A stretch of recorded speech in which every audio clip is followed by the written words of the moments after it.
credit belongs to the man who is actually in the arena, whose face is marred by dust and sweat and blood. Hello, everyone, and welcome back to the Vitruvian Man podcast, a podcast centered around self-mastery. I'm your host, Zach Shankin.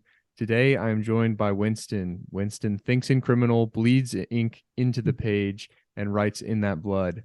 A talented young writer, entrepreneur, artist, and all-around interesting young man.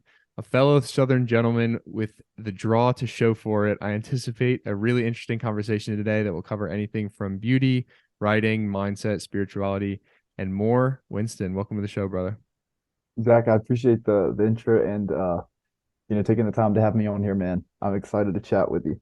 Yes, sir. I like to do intros with a little bit of give people their shine. Yeah. I think there's that quote where it's like most men don't get their flowers till they see the grave. And I think like men specifically, but honestly, many people just don't get the acclaim that they deserve on a regular basis. So I love to give a little bit of a shout where it's deserved. And I put a tweet out the other day when like we locked this down that like you have that like an excellent voice for audio, and it's a shame that you're a writer. So I'm glad that I get to add your voice to the ether in another audio recording. So glad to add to the bank. Yeah, I'm glad to hear your perspective on it, dude. It can get pretty country at times. So I'm cur- you're from Georgia, so you get it. yeah, definitely. Yeah. And I think we have a pretty unique perspective. I'm curious, has that ever affected your interactions? Because I mean, you went to a bigger university, so like it was probably not just Carolina people. hmm Was that something that like people looked maybe down on you for? Yeah, yeah, dude. So it's the cliche like don't judge books by its cover, but it's so common. We all do it. So yeah, they'd hear the Southern drawl. I have this thing, man, with the letter O. Dude, like I've never mastered that letter, especially in certain words. And but the crazy thing, I started seeing it as a blessing just because like people would kind of doubt you just based on how the voice sounded. And I obviously have a brain behind the voice, so it was kind of like, dude, it was a good like paradox, I think. Like people were Yeah. like, yeah, this dude's talking like philosophy and whatever we're learning in school through a hick accent. Like it's a trip. It's a Yeah. trip. That is really beautiful, honestly. And I think I love those like writing those dichotomies. I even like in university myself, like I was in a fraternity. So I love like the kind Mm, of degenerate frat lingo. And that's kind of what I want to, one of the things I want to touch on for sure is just human language, writing, and communication, where you can communicate these ideas with like really articulate and beautiful flowery language, or just mm, like really degenerate like mumble speak, but like all of it can still communicate messaging, which is yeah. like a really fun way to like play with words and language. hmm Dude, it's the most fun thing to play with. Like you can be poetic, you can write as if you're going to give a speech to a church, or you can write like you're just, I mean, Bukowski sitting up there like slamming whiskey, like talking about naked women. I mean, you can do whatever. It is the most freeing medium out there, man. I love when people are talking about like exploring with writing and experimenting, and because exactly what you're saying, it's so, I mean, inspiring in all realms, really. Yeah. So I definitely want to, we can use that as a jumping off point. I typically like to hear people's journey to self mastery, self discovery, self actualization, whatever it may be, because I think it informs a lot of like where they end up, but also who they are as a person. So I'm curious to hear a little bit of like the TLDR of your maybe origin story. Was there a person that really turned things for you? Was it a book? Was it a quote? Was it a movie? Maybe a point in your life where things started to change and you really started to find that identity for yourself? And then how did you find yourself into, I guess, writing in general? Yeah. Oh, good questions, man. So early on, I've always read. There was my sister and I had, we were always on the go. My family was divorced, so we were going back and forth, and we would just read books in the car, read like this. I would get in trouble in class for reading, just if I thought the material was boring. The teacher, and this is like second grade. So always had a love of like reading, but never really considered the authors behind the work until much later in life, like college. But I remember, dude, I was like 14 years old, and this was the first time that I really became, I was probably a freshman in high school, actually. And I had this summer job at a golf course driving golf carts, cart boy. I was a cart boy. And dude, this is a time period, this was like 2012. And so all of this stuff, first black president, that like we're living through these times of like race, LGBTQ, abortion, and we're now old enough to, I'm at that age, old enough to like really need to have my own opinions on these matters. So I remember sitting down with an open notebook and just like asking myself, what do I think about abortion? What do I think about gay marriage? And like, I realized right there, like, I haven't looked back. Like, since that moment, I've never looked back on writing because I was able to define what I believe, and I just had to get it out. Because, like, if I'm talking to you, man, I got this thing too where I'm pretty impressionable. Like, I'll hear your ideas and I'll be like, maybe I think that way too. But yeah, that day, I mean, I remember, dude, sitting on that golf cart and like writing down what I believe. And just that was when I realized that it was something I care about. It truly.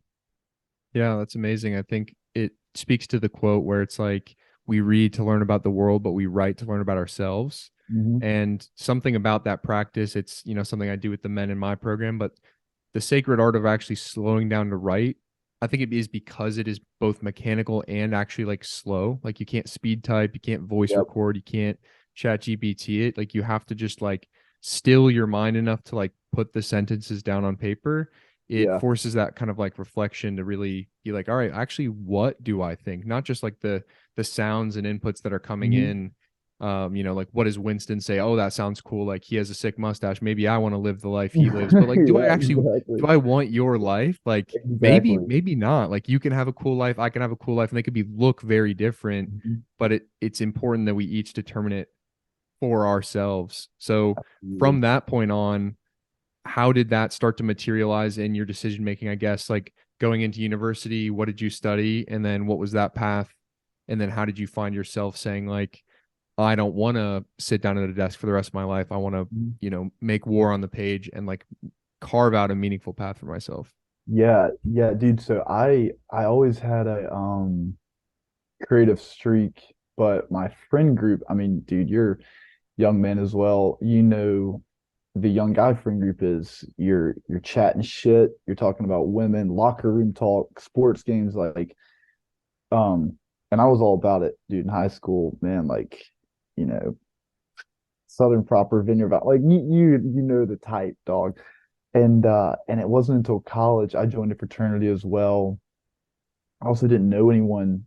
Only like three or four people from my high school went to the same college. So I was in this novelty. Like I've realized that novelty for me is like, and not in like a degenerate way, like new women, new whiskey flavors. Like it's just more of like it can be from turning your head from light right to left out of the windows in your car, just a whole new scene. And so this was all new to me. And I didn't really know what I wanted to study, dude. I think I entertained business, like I had this daydream of being dude. When I was in high school, I wanted to work on Wall Street. Like who didn't? You know what I'm saying? Like Wolf of Wall Street came out like later in high school, and I was all hooked on that shit. And it wasn't until man junior year I went to Australia for a study abroad program by myself. I left America July 5th. I got back like that winter. Dude, that trip where I had so much alone time, so many new people, and I was writing. I started writing my first book there. It was like The Art of Being Happy, something like crazy. It was horrible. I had like still the PDF files and like it no, the world will never see it. But I mean, I was still majoring in economics. Like I'm studying by day like math that does not make me feel anything. And then in all my free time, I'm just like writing, reading stories. I got into Camus, absurdism philosophy around this time period. And that was kind of the time that I decided like the linear path because I had some great friends who were in the business school, Keenan Flagler at Chapel Hill, it's an incredible school, and they're up at they're in New York now working with Wells Fargo, Goldman, XYZ. But I always saw they knew where they were going. And I did not know where I was going, but I knew what felt the best for me. And it was that like artistic, just like really the road less traveled of like, I've got to figure it out. I feel more comfortable figuring it out and adapting to chaos than I do of getting in line and following something linear. But I respect those people. I really do respect like, dude, if you grew up wanting to be a lawyer and you worked your ass off and you became a lawyer, like you have my admiration. Absolutely. And so around like junior year, I kind of realized like I don't have that clear path, but I know what I don't want. And dude, I just kind of doubled down on it. I began Sold Idea my senior year.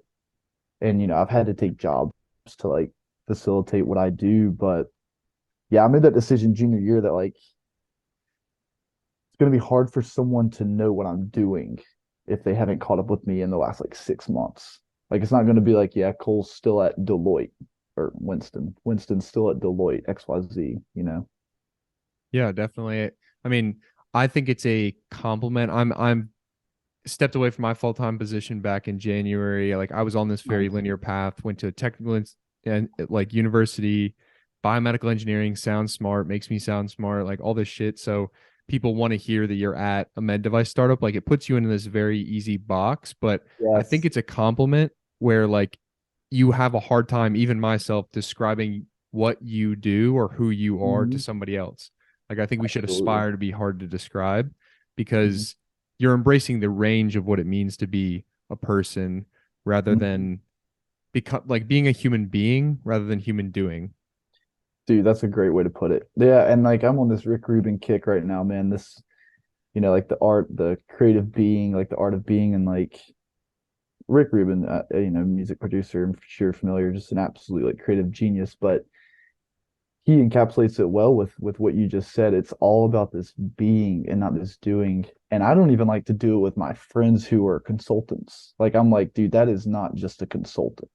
Like that is a human being with like he's worrying about if he's getting his macronutrients, is he getting his sunlight? Like he has human worries under his job title. I hate the first question a lot of people ask, like, what do you do? It's like, Yeah. dude, I live. Like I mean, yeah, I write. I hate like I'm realizing now that I don't really like identifying with the ER things, like writer, painter, or lawyer. Like it's like it really just like puts your spirit in this strange earthly box, that like you start kind of feeling trapped into. If that makes any sense, I guess. Yeah, that's interesting. But I do think that there is a romanticizing of things like writer or artist. And I'm sure you Mhm. get that a lot. Like Mhm. even in the fan base that you've curated for yourself, I think something about what you do is intoxicating to people that are in those boxes like lawyer, consultant, salesperson. They look at someone like you and they're like, wow, that is beautiful. There are parts of that that I see in myself and it psychs Mhm. me. So that's why they want to buy into the world that you're creating and like read the stories that you do. So I guess if you were to ascribe yourself, like how do you look at yourself in the mirror? Mm. Dude, that is a very insightful question. So I do have this thing of like I've always felt fallen under this belief that if a tree falls in the woods and no one is around to hear it, it does not make a sound. I think that presence is what gives things weight. Like if you have a great idea and you sit in your room and say it and never share it to me, then like that idea might as well not really exist. Or if you don't, execute it, turn it into anything. So like when I look in the mirror, I think I'm also pretty. I have younger sisters, man, and I was really close with my grandmother growing up. So I think I do pick up on a lot of like the sensitive, like that kind of emotional realm of life. Um, and so I think about like my friends that are struck. Like if I need inspiration, I think of my friends who used to in college be so inspired, dude. Like I'm saying, like they would go balls to the wall, full energy, and if I talk to them, they're doing okay. Like they're not like fucking depressed, but it's like that's not the man that I remember. And so when I look in and like when I think about what I'm producing, okay, when I think about who I am, it's all about what the art is coming out of who I am. And it's all about like turning up that notch, like that realm of being.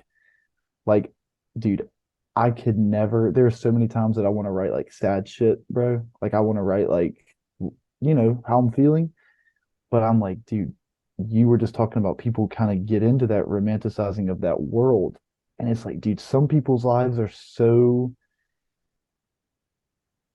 they're not looking forward to it so much so that I don't want to add any more darkness or weight to that. Like I do want to be a breath of fresh air, and so I have to really honor myself and my own feelings like damn I feel sad today or like bullshit like that and just kind of keep that over here and then make sure that because there is an audience I have a weight small one bro niche micro influencer that shit like that but it's like I have a responsibility to share what I feel is a better outlook on life a better human being and so like when I look in the mirror I feel like a conduit for that message man. And Yeah. so I have to like really exercise discernment in what, dude, right now I'm learning, right? A lot of my following younger men that where I was 3, 4 years ago, 19, 20 year olds like that. And I'm realizing now that I can't really lean into some of the degenerate, like my Friday night, my Saturday night, man. Like, I don't know what your extracurricular life looks like, Zach, but like there are some things that I cannot say because I don't want to like lead these guys down like a degenerate. But do you know what I'm saying like this? You Yeah, see, no, like I don't that's want to like, interesting. Yeah.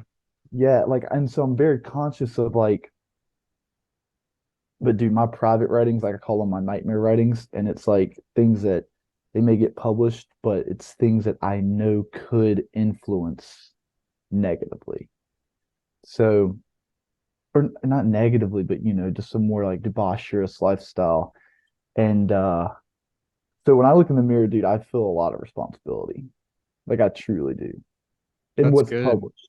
Yeah. And I think it's like, I mean, it's what you're describing is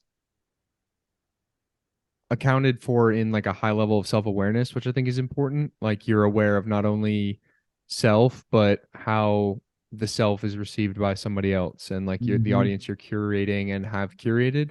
I'm curious in your head though, where you draw the line between authenticity and then expression, like intentional, maybe like a curated message. Because I do like the aspirational thought of like building a better tomorrow, inspiring Yeah. someone towards like this aspirational space. Like, hey, there is beauty, like live towards this.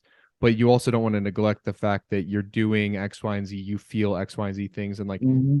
if the human experience is this full range, like you can't just cut off the lower 50th percentile of like, hey, like it sucks a lot. Yeah. Yes.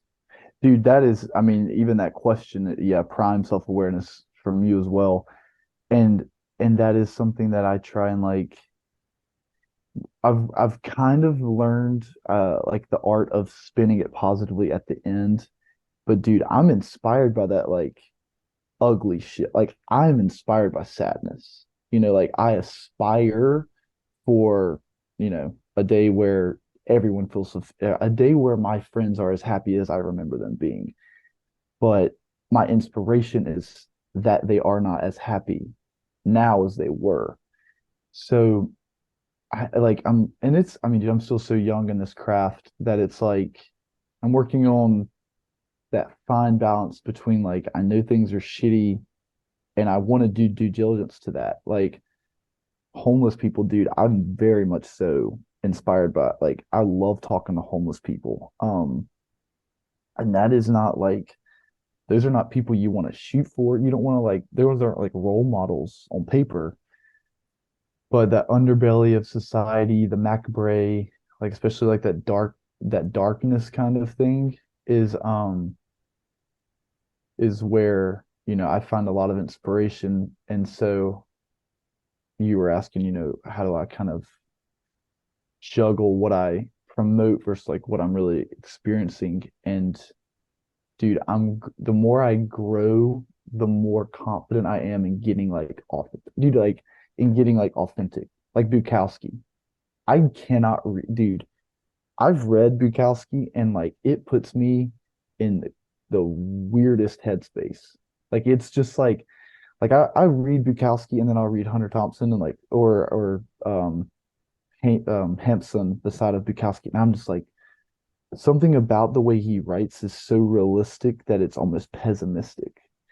And like that's not really a vein that I want my craft to have. So I'm trying to figure out like how to get that realness in there without the despair undertone. Um, Interesting. yeah. I'm curious, like from someone who's curating a message, like how much do you think it's on the receiver's end? Like how much do you think that when you're reading Bukowski, like because if Bukowski is, in your Mm, opinion, saying it like it is, theoretically, more of a recounting, yeah. then and you see it as bad, like do you think that's maybe more of a reflection of where you're at and you're meeting the work? Yeah. And dude, bad may not be the catch-all for it. It's just more of like I told you early on, man, like you can put an idea in my head. Like I'm impressionable. And I think that it helps me as a writer, as the creative side of life is like I need to be able to feel what people are saying to me. So when I read Bukowski, it's like, dude, Bukowski was not jumping out of bed with joy in the morning. You know what I'm saying? Like, dude, Bukowski's not like flashing his pearly whites like at someone telling a joke. Like that guy is so real that um it's not that like it makes me feel bad or anything. It's just like the hedonism is another one. Dude, I read the book Women and not really godly for the next like you know what I'm saying? There are just certain things that like I internalize and like so I'm gonna say honestly, because to go back to your question, what percentage of it do you think is on the reader's interpretation? I'm gonna say a third of it. Because dude, I look at like and I make this sentiment all the time, especially on Instagram, like I'm so hooked on spelling. That word, spelling. Like I'm casting a spell on you, Zach, by writing this word, sentencing, like writing sentences, like I'm sentencing the reader to this thought. And and that's a lot of power to wield, And so I do think like man, another reason that I know that it's somewhat less interpretive than you would think, man, I get a lot of DMs and they're like super literal. Like they're like you can read between the lines, dude. We've discussed some of my work. They'll like I think a lot of people think everything I write is really happening to me. Like they're like, dude, did you really get this? Like like it's like so then that brings me back to like, dang, this is being interpreted as like true. Like these people Yeah. might start living through my fiction, which is a whole other slippery slope, like that. So, so I would say like a third of it's up on the reader, and then two-thirds, like 66 to like 75% is really on the author's weight, just as it is on the musician, you know, the lyrics that I talk about Billie Eilish eyes all the time, but like these depressive lyrics, these like inspirational lyrics, like rap, people say that the more rap they listen to, the more like influence the article's violence. And these are just like there are messages in there regardless of what the audience is interpreting consciously. This is Yeah. how I see art, all art, movies as well. Yeah, no, I think it's a fair interpretation, and I don't disagree. Yeah, I mean, a huge thing that I talk about in general, and especially with the guys that I work with, like week 2 of my program is like curation and consumption. And like you have to be hyper in the world we live in now, but I think it's been true forever. You have to Hmm. be very intentional with what you let into your psyche and mind. Like if you Yes. want to be a high performance athlete, you have to see and be careful what you put into your body physically. If Hmm. you want to have a high functioning mind and spirit, you have to be careful about the energy, the people you let into your life, the words you're consuming. And if you don't, someone else is doing it. Like whether you Yes. believe in like the black pill kind of space, like the bad guys, the elites that are programming you. Like I'm a bit of Yeah. a tinfoil hat guy. I definitely I think believe, dude. Yeah. I fall into it too. But even if it's just neutral and they're just trying to make a buck at these social media companies, like they Mhm. want you scrolling, they want you kind of mindless, and they want you ready to consume X, Y, and Z product, X, Y, and Z pill, X, Y, and Z piece of food.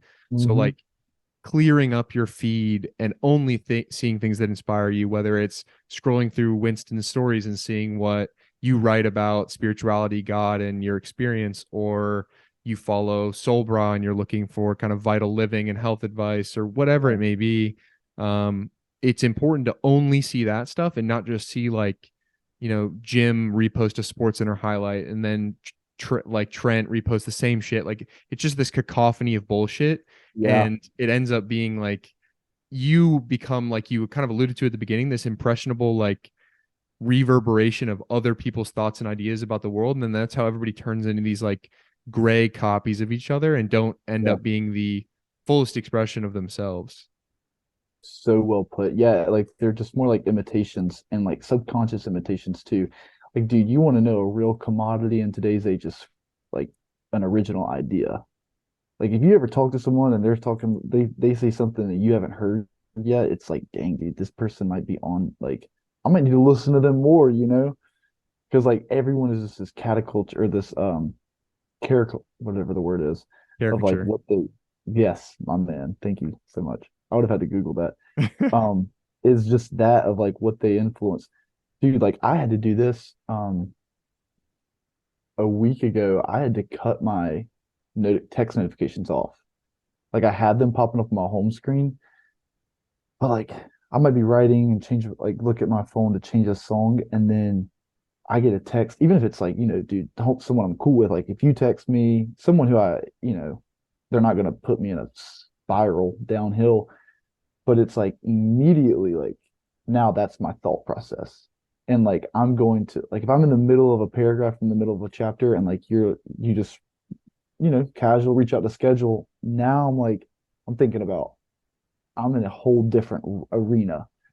And like that level of awareness on social media is you transcend it from text. Social media is necessary, dude.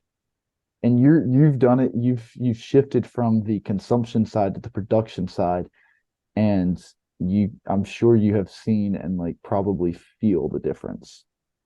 Yeah, it's honestly it's night and day, and I'm not even that far timeline wise into the journey, but it feels like a lifetime ago when I was that person, and it Yeah. wasn't. Like it was very, relatively speaking, recent.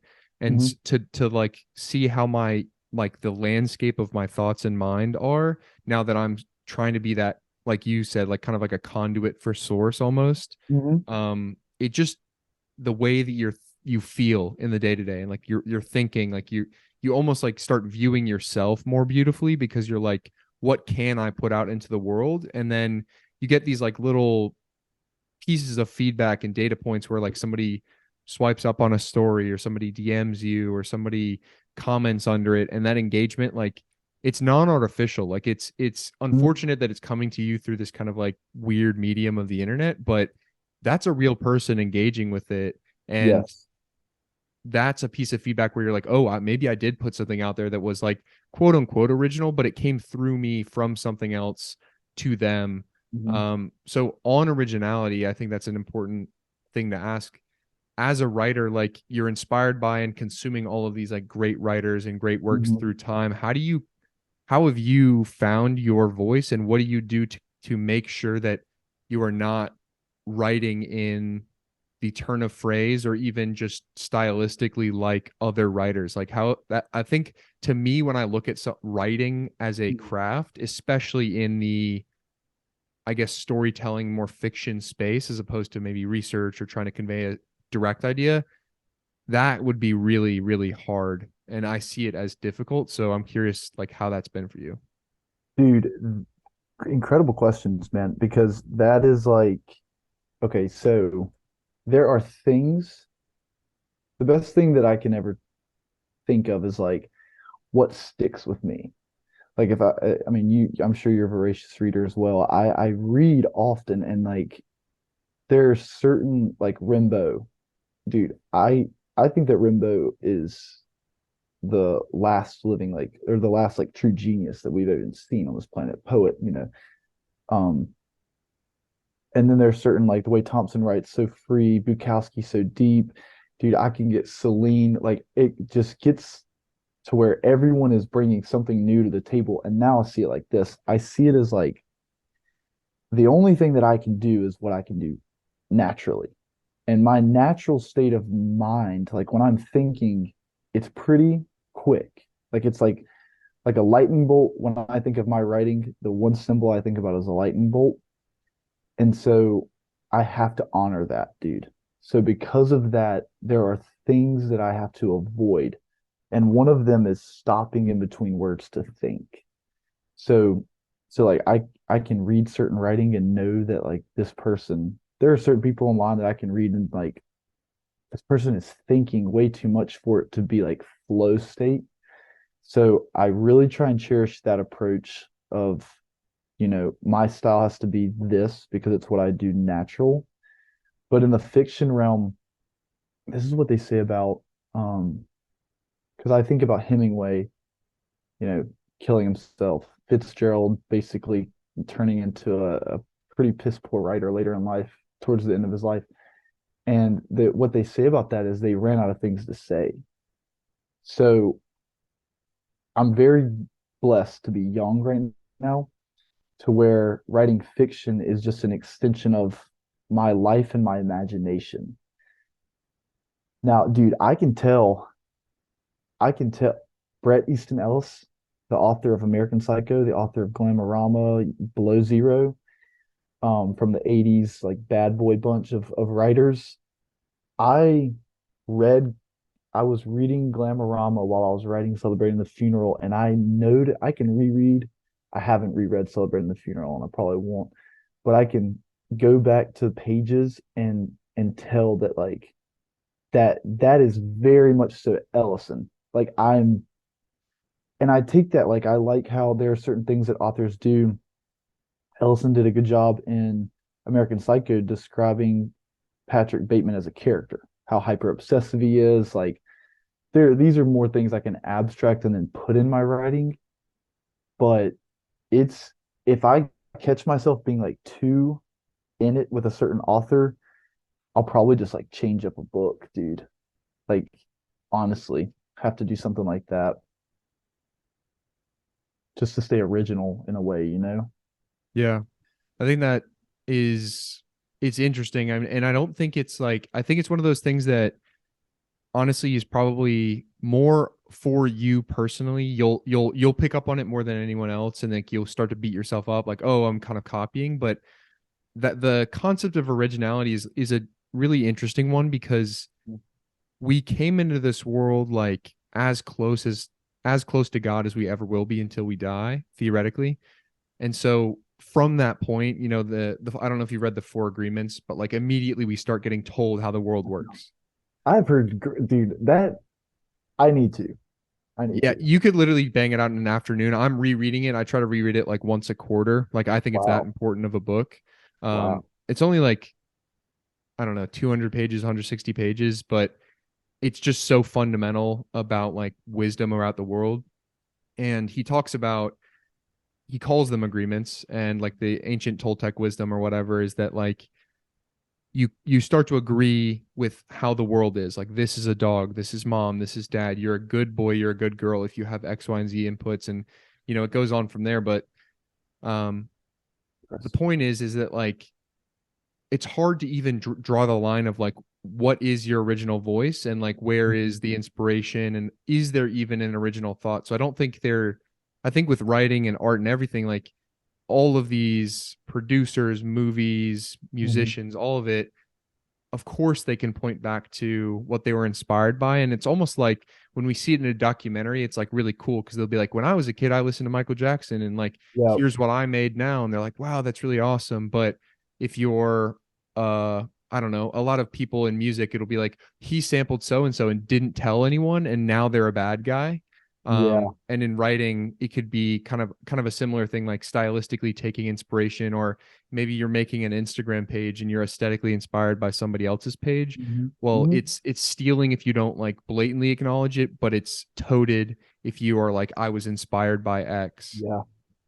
Dude, that there, what is that famous quote? It's either Picasso or Warhol. That's like great Mm, artists steal. It's one of those two. But dude, to go back to what you were talking about with like inspiration, I love I was big in nonfiction up until years ago. You know, dude, Malcolm Gladwell, I absorbed Malcolm Gladwell. And now I think he's a plant. Like I think he's a fucking CIA plant, to be honest. But like these were books like I was getting like I was reading real studies, like things like this. And then I started getting into these like into Jack Kerouac on the Road was like the most like auto fiction. I remember reading that in college, just such a cliche time to read that book, you know. But really getting into that as like, okay, he's expressing himself through a fictional world. And dude, through that, I got obsessed with reading biographies of authors. Like Thompson, dude, I mean, I know where Thompson's from. I know what his friends were like. I know what he was reading. Ginger Man by Thomas Mann. Like, I know Thompson's favorite book growing up. And like, and I read what influenced my influences and I see them like it's like I call it generation. I look at it generationally. Like if I'm like the freshman class and you know these authors, we'll say Ellis because he's still alive. Ellison is like the sophomore class, but say Ellison was inspired by Hemingway, then it's like I can see him, which he's not, you know, that their writing is not even close, but like I can see like Hemingway in that, and then I can see like that both of them in my stuff, and so it's like another thing, dude, is like I'm trying to right now I'm trying to think of like I look at writing like music. Like I feel like I'm more so writing like the brain is dancing when you're reading these things. So, dude, I'm big into rock and roll music. Like I like to know what Jim Morrison was inspired by. And like cuz songwriters are they're writers, you know, songwriters are like pure artists.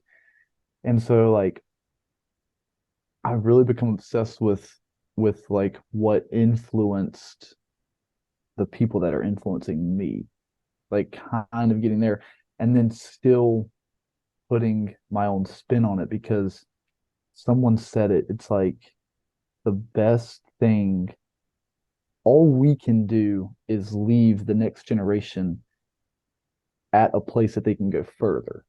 Like, dude, I gatekeep writing, bro. Like people come up, people DM me all the time. Bro, I'm a writer too. And it's like everyone's a writer. Like everyone writes. And like I completely agree with it. But like I want people that are like writing to like live and like writing to not go insane. And I want them to surpass me so that when we die, like the generation under me has more tools. Like they write like the style of voice that Hemingway ushered in led to a century worth of authors being able to talk in a way that was unheard of. Rimbaud, dude. Rimbaud did to writing what like I mean, you might want to say like Zeppelin did to like the blues music. And so I just want to be able to leave the generations under me further into this arena and this craft that I really care about. Like who would be someone Ray Manzarek of the Doors like pushing the organ instrument so far, like pushing rock, psychedelic jazz like so far into a new realm. Jimi Hendrix did it with the guitar that like now someone can pick up and they can listen to Jimmy and maybe someone talented enough can get to where Jimmy got by the time he's 30. And you know, then 30 through 50, he is pushing that arena. That's how I view writing, dude. Like I'm never gonna try and be like Thompson, who is a role model of mine, but I'm going to use what Thompson gave me and I'm going to add my extra inch, foot, mile on it so that maybe one day someone can be like, Winston's my role model, but I'm only taking his tools and going further. I want to be surpassed, bro. Like that's why people were like, I'm a writer, and it's like, if I'm not worried about you becoming better than me, then you're not a writer right now. But I want you to become better so that I can steal from you. Yeah. Like if That's that makes yeah, it's amazing. And I think it's like I mean, a lot of business people talk about the path where you're the mentee and then you become the mentor. And eventually Mhm. like you get to this place in business down the line where all you want to do is teach the kid who's coming up and like give him some Yeah. seed capital to start some business. Cause like what do we have to give except for the next generation? And it's kind of like you look at the lists of deathbed regrets, like regrets of the dying, Mhm. and it's never like, I wish I worked harder. I wish I like stayed in, poured more into the business. It's always externally focused, like spent more time with others, loved more, Mm. experienced more. So there is something deeply human about that giving back and the interconnectedness of the human timeline and like wanting to have that graph be an upward trend as opposed to Yeah. flatline or decline. So I really love that. I'm curious on a somewhat related note, I had a friend of mine who is an actor on an early episode of this podcast, and I asked him. We were talking about art and artists in general, and I was curious about the trope of like the troubled artist. And then you already alluded to some of these famous writers like either killing themselves, and then we see it a ton of musicians like very troubled lives, like clearly troubled souls. How Yeah. much do you believe in living kind of an experience? Like, do you think it's a somewhat requisite to have that internal darkness, that internal strife? And then in your life, you even touched on it. They were like, oh, they ran out of stuff to write. And Hmm. right now you were like, oh, I'm young. It's my imagination. It's part of my life. So how much are you incorporating like life experience and trying to live a story to then tell, as well as do you think it is a prerequisite of a great artist to experience some of that internal darkness? I know it's kind of a dual question there. Dude, yeah. So the first question, like living it to express it, tell it. I am in the third book that I'm writing right now, dude. I would say it's probably 40, 50% done. Is very much so like I'm going back to childhood. Like one chapter will be an experience that I had as a kid, and it's in succession. I'm working. The feedback I got from celebrating the funeral has really been like good from people that I trust. They're like, lean into this, XYZ. So I'm putting more of my experience into this. And this is what Fitzgerald's problem was. Fitzgerald ran out of those things to put in.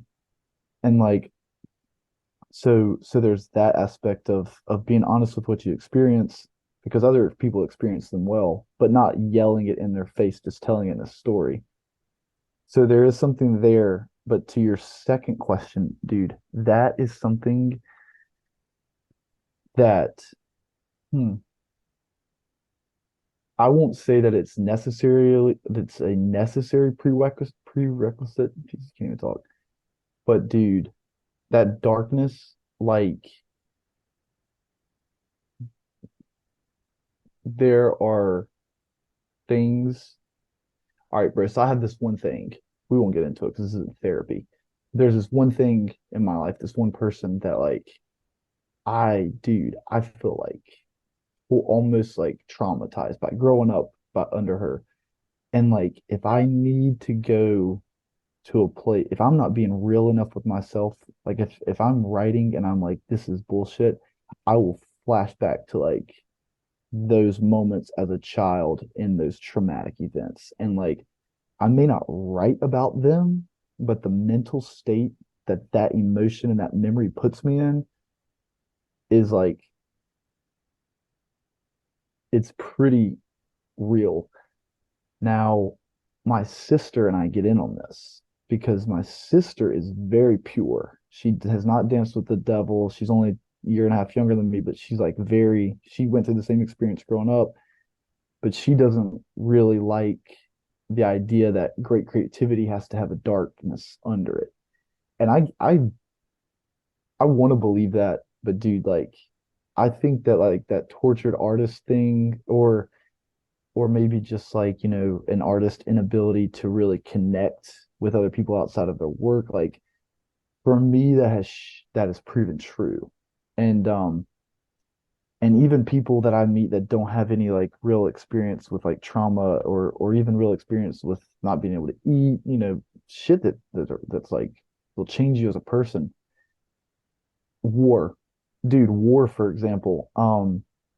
Hemingway, having been in war, like he wrote about someone, he was an author at that around the same time, and was like he can't get into that realm because he was never in war. So like there's something to say that I won't even say the darker your life experiences, but I will say the further on the polar ends of darkness or like pure light. Like if you're Steve Jobs, Steve Jobs' main motivation, he struggled with it for 3 decades being adopted. He always felt like he was given up instead of picked. That brings in personal perception on these traumatic events. And like, dude, I've had girls who like specialize in breath work, and like they're like I remember specifically I was sitting on a bed one night, we were sharing a joint, and she was like, you should let me do deep breath work with you, like to relieve some of that like tension and like that like anxiousness. And I was like, I don't want to. I was like, I will not voluntarily give that up. You see it a lot with I don't know if you follow Colty Bra on Twitter. Yeah. He's the founder of Kill Crew guy, but he leans into it. He talks about it instead of like with trauma and sadness and events like that. He leans into it with ego.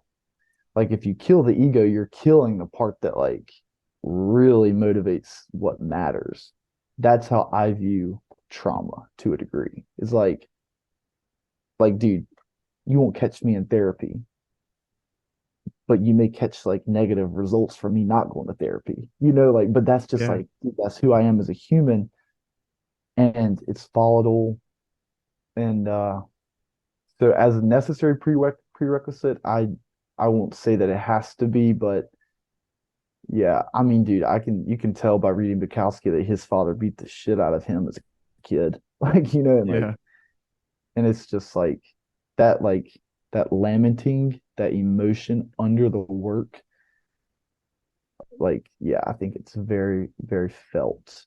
Um, Keith Richards of Rolling Stones. I mean, Mick Jagger was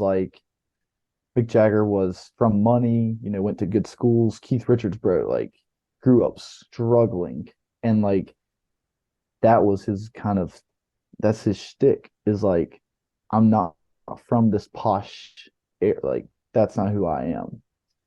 And he leans into it. And so I think that like, yeah, dude, to not like explore that darkness, and to not explore the events that cause that darkness, is an injustice to the art that an artist puts out, for sure. That's interesting. I think I'd have to, I don't know what my thesis on that would be. I like to hear Mhm. perspectives because I still think I'm trying to figure that out. Yeah. I like to believe in a beautiful, optimistic world where you can access that kind of visceral emotion. Cause I think that's what you're kind of alluding Mhm. to with the spectrum, right? Like it's not necessarily that it is deeply, deeply traumatizing, but it is those things in our life that force us to connect to a wildly deeper level. Like I think for young men, it's a funny trope, like, heartbreak sends more guys to the gym than many other things would. And Yeah. the question, I think, if you're wise and take like a 3,000 foot view, is like why? Like why is that universally a thing? Like why is heartbreak Mhm. such this galvanizing force? It's because it forces you're accessing something that you otherwise wouldn't, through pain, unfortunately, in that Through pain. sense. Yes. And so a lot of the human experience is dulled by a lot of the stuff that we have to do, school, jobs, all these kind of like very mundane, like middle like Hmm. gray, low vibration bullshit. But breaking out of that into these really visceral experiences, whether it's war or like a European summer with a beautiful girl. Like it could be a very like orgasmic kind of Yes. experience that's like positive, but Yes. that's the stuff that you write poetry about. Hmm. Um, and really makes you feel alive. And then it becomes encoded in the words. You know, you and Solbra alluded to and touched on the fact that like there's actual like emotional encoding in the writing. So like the state Hmm. of the writer when they write it Hmm. gets carried into the words themselves.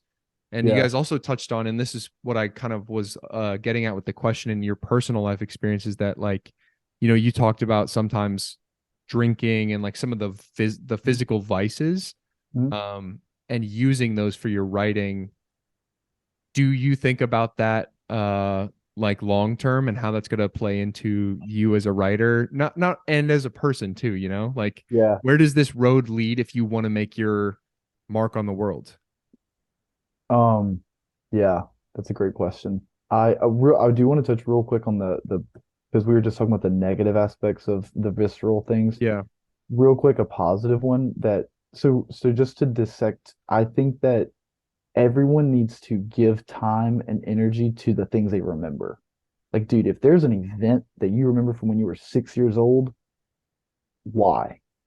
And so like, I remember some of the sad stuff, but dude, I remember I have corrective lenses. I remember the first time that I got glasses in 6th grade. And dude, I remember seeing tree leaves for the first times, not as just like a blur of green, but like these detailed objects. Like I remember looking with like and like so you tap into these things that you're saying like viscerally matter, positive or negative, just to kind of like because I don't this is another thing, dude. I don't want any young kid listening to me or listening to us right now and be like, I haven't gone through anything traumatic. Like I don't have any deep sadness and like deep fucking anger. That's punk music. That's not like punk music, bro. Like they're just, you know, but not everyone has that. And not everyone has gone through these things like that. And so it's like you've gone through great things too. Like, think of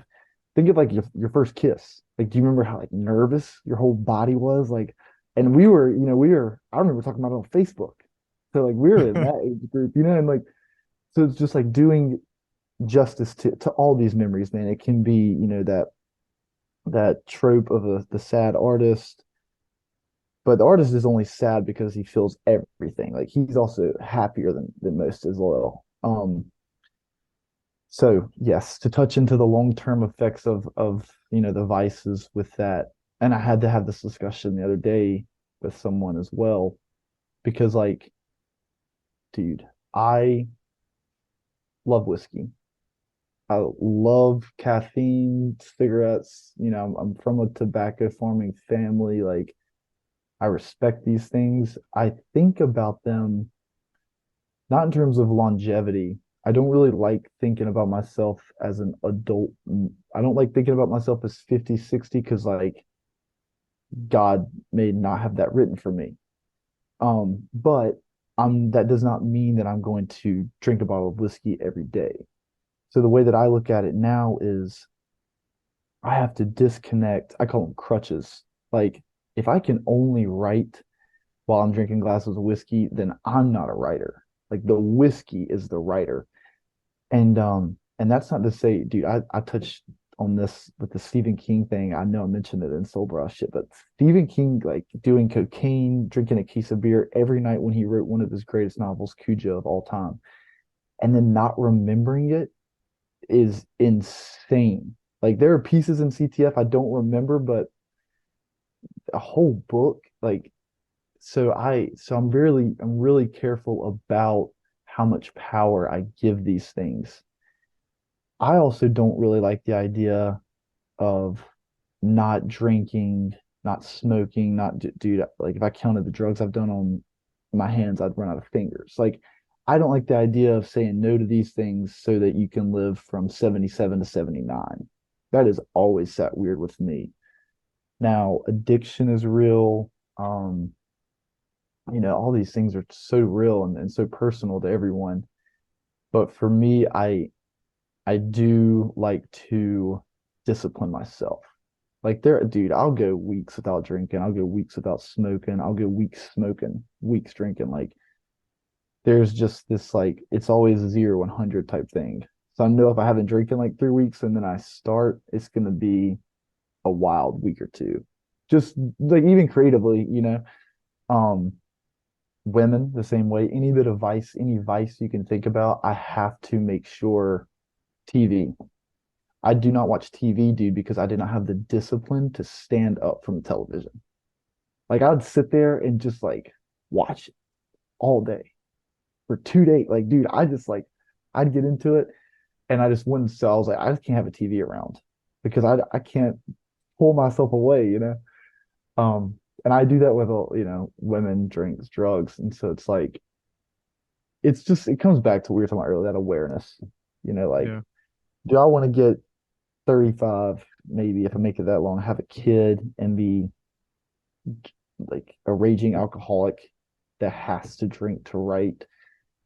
Or like, do I want to be at my fiance's family's house and have to sneak out for a cigarette? Fuck no, never.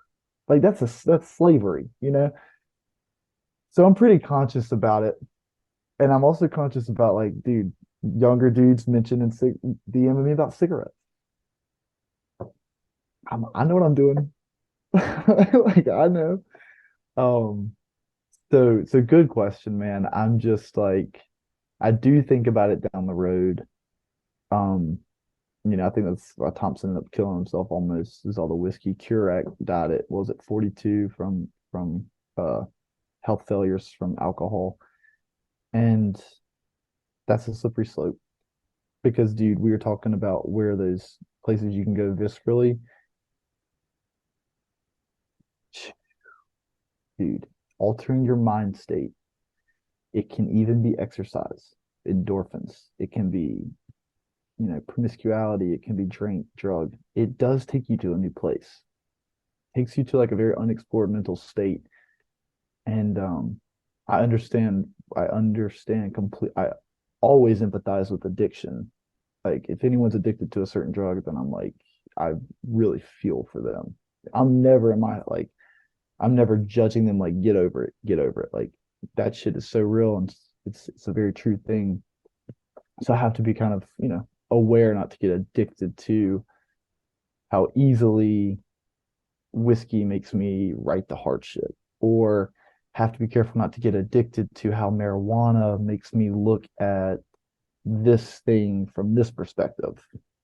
Just trying to keep these things in check. And dude, we're so young. Like, I don't have a boss telling me not to drink a bottle of whiskey, dog. Like, I don't have to show up to work sober. So I have to, like it has to be, us. Like you're in the same arena now, and it's like it has to be us that keeps us in check. And I think of that Bukowski quote all the time, dude, when in women, and he had women coming over to his house, and he was like, I've got to get back to the typewriter. Like art takes discipline. He's like, I have to get back to the typewriter because art takes discipline. Any fool can chase skirts. And it's like any fool can pour a glass of whiskey. Like, but the things that you're building, the things that I'm trying to build, like that is what's going to be remembered. Like, and so I have to focus on that more so than that's why I stopped smoking weed. I stopped smoking weed majorly because I couldn't write to the level I wanted to write when I was high. I'd have great ideas, dude. I'd have 1,000 ideas that I want to write a whole book on, but I would never execute. And so I was like, I've got to cool that out, just cool it out. Do Yeah, you so do you want to have a family? absolutely. Yeah, absolutely, dude. Which does touch back on what we were talking about with that. So I grew up, my parents divorced when I was 2 years old. And my dad, dude, womanizer, probably 4 or 5 wives. I lived with my dad. My dad, rare case, he got full custody. So I saw my mom like 2 or 3 times a month throughout my whole life. And so that is a darkness that I tap into, but I don't leave it there. I like flip it and like I tap into the brightness of like I don't want to do that to my kids. Like I grew up when I was in high school, dude, never wanted a family. I thought it was a virtuous thing. Now I realize it's fear of repeating what my, you know where I'm coming from.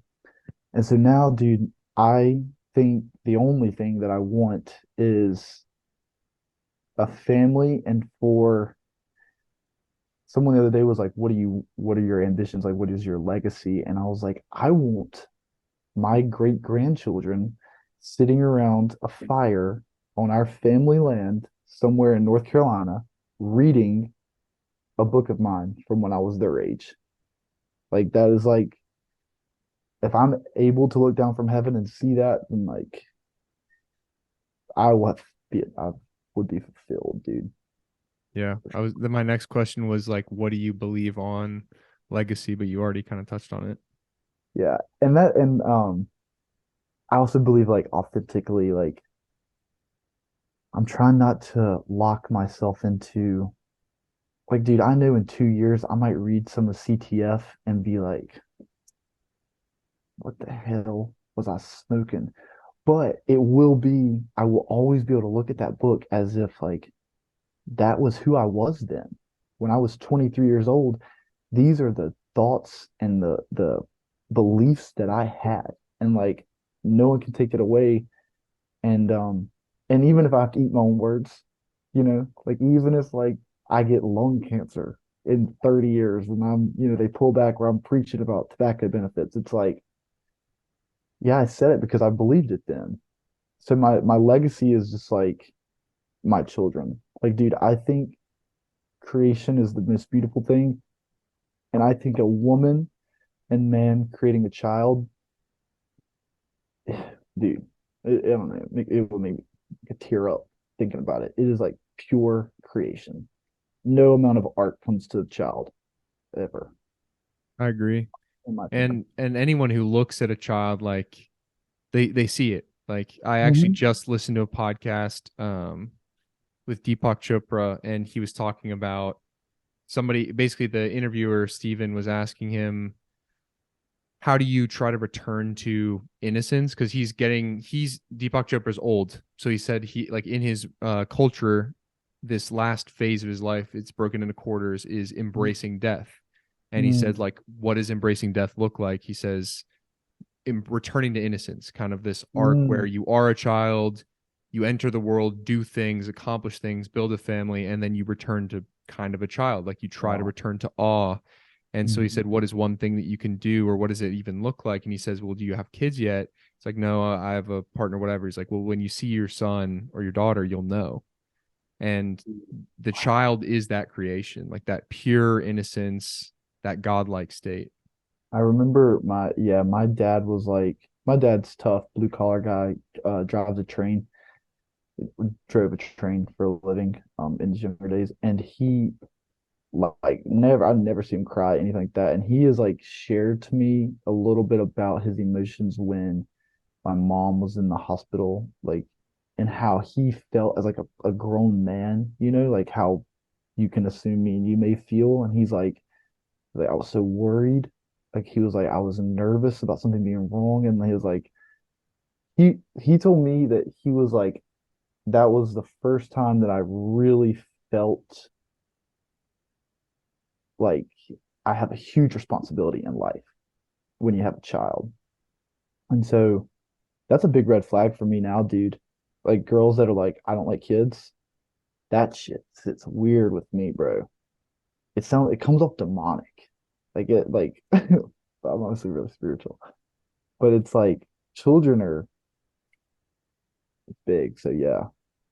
Yeah, no, I think it is demonic, and I actually, like, my heart kind of goes out to a lot of the girls our age, Mm, because I was out having this conversation literally yesterday about one of the things that drives me insane, and I think I will take at some point like a pretty militant stance on, and maybe I'll have a platform to do something about it. But yeah. like, it is so tragic to me, and this is like completely unrelated to our conversation, but You're um, fine.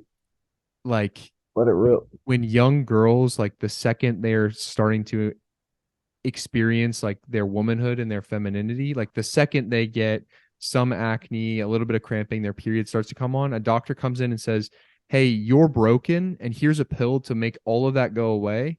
and then Yeah. they never get to feel it. They think that anything associated with that is broken. So like literally they're chemically and emotionally castrated from that time. So Mhm. it's no surprise. And then the programming that's in the news, and it's just reinforced, reinforced, reinforced. So then they get to our, you're getting ready to like talk to a girl, hook up with a girl, whatever, and they've been on birth control since they're fucking 12. Like, no wonder that they think that a child is a problem or a nuisance, or it's a bad to have kids, because they've been disconnected from that something that is so innately human and Yeah. their superpower. Like, a woman Yeah. can create life. Like, they are the navel through which we enter this world. Like, Yeah. how magical is that? Like, it's literally actual magic. It is. Dude, it is actual magic. And then so I mean that is incredible point as well with the, now the, what would you call it? The goal that younger women are fed is not to be a great mother. Like it's like to have a career, be self-sufficient. And this is all so, cliche. I mean, we know it. Um, my younger sister is engaged, getting married later this year. And my grandma yesterday was like, we were talking about my sister quitting her job, and my grandmother was like, well, why would she quit her job and give up her career to have a kid? Like all, what I'm saying? Like you see ripples all throughout life. And I was like, yeah, my sister, I was like, her main thing is to be a mother. Like she wants to be a mother. Like that's her job. And dude, you tell that to like an ambitious woman. I mean, even if you told a dude like, yo, you got to quit your job and stay home, like I mean, I understand, but it's a, it is a very interesting place we are with gender dynamics and the dating realm and all that stuff like that, dude. We're in an interesting spot, I'll tell you Yeah, that. I think it begets like a part two of the pod, because I'd love to. I mean, that stuff fascinates me Mhm. deeply, both like the programming and the agenda side, but even just like the evolutionary psychology side of like how humans interact. And then uh I'd be curious to pick your brain on your experiences with women and everything, because I think I feel like you're in a between a rock and a hard place, I think, with spirituality and this like I don't know, shaded morality and virtue, and then also like the call of the flesh that we all deal with. Dude, yeah, that's actually my biggest thing. Um, yeah, that's good. And my thing too, dude, is have a younger sister, and I've told you my mom, I wasn't really around my mom as a kid, so there's like that whole like Yeah. that gives you some kind of like superpower, unfortunately. And then my dad remarried when I was in eighth grade, has three stepsisters. So I had four younger sisters from the point I was 12 up. Still, and they're still my sisters. I call them that now. So, dude, I'm just like, luckily I had like tough guy friends. And I had, we would fight, play sports, do all that stuff. But I was like, dude, I grew up coming home and listening to like women. Like, I'm very, like, I just like, I love women. I was having this conversation with a great woman the other day, and she was like, you've really changed my mind. Like, you've shown me that a guy can respect women. And I was like, of course, like, of course. And like, that's where I am now, Zach, is like, I'm not trying to be a degenerate with it, dude. Like, I'm just trying to be like, this is because I love women for the energy they give off, dude. I can hang out with a girl, not even kiss her, and like, dude, the ideas that are flowing because they're so different from us. Um, so you're right about the morality thing. That is, if I confessed my sins, my yeah, it would revolve mostly around the opposite sex more so than anything else, for sure. Yeah, no, it's a very interesting position we're put in. And I think I don't know how to I don't know. I think we're both in the position where there's the ability for access, I guess I'll say, like, to put it Mhm. lightly. Like, you can articulate your thoughts well, have a good head on your shoulders. We're like relatively handsome people, so it's like the barrier to entry is a little bit low, so it almost Yeah, makes it even like harder to like yeah. hold yourself. And then, as far, I don't know how much you're like into the spiritual side of like the creative energy with like, I know Solbra talks about things like Mhm. retention and whatever, but like I'm willing to go there. I'm curious like Yeah. how you use that and incorporate that in your writing. Do you think about that when you are with or without like sexual partners and stuff like that? When you can you just elaborate on the question just a little more? Like with Yeah, yeah. I mean, more so like, do you are you intentional with how you give away your creative energy like mm, sexually? yeah, dude, yeah, 100%. It comes down to it now with time. Like I'm so protective over my time.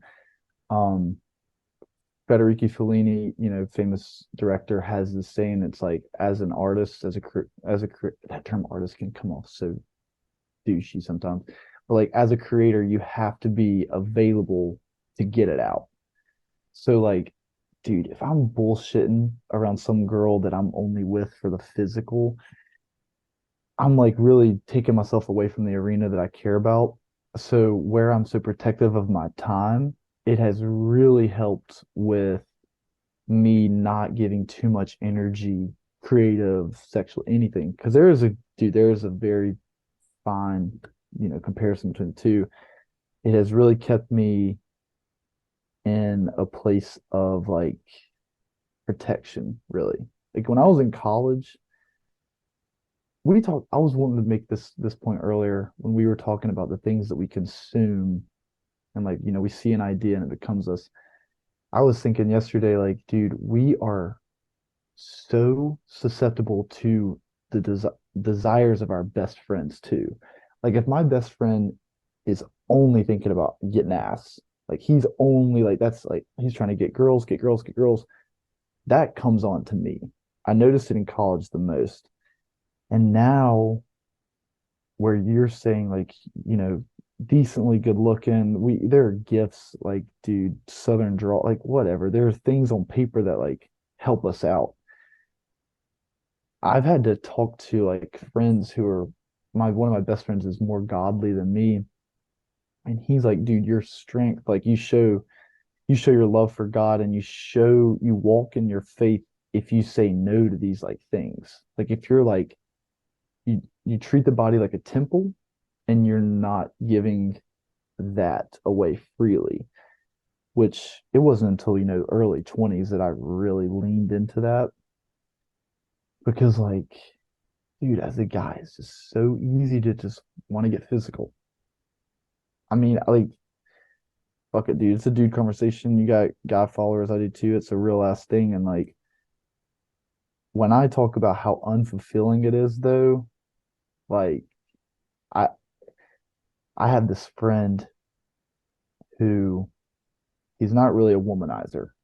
Dated a couple times, but he was just like, dude, I want to go out and meet some girls. And in my head, I'm just like, bro, it's not going to be as fulfilling as you think it is, but maybe you need to see that yourself.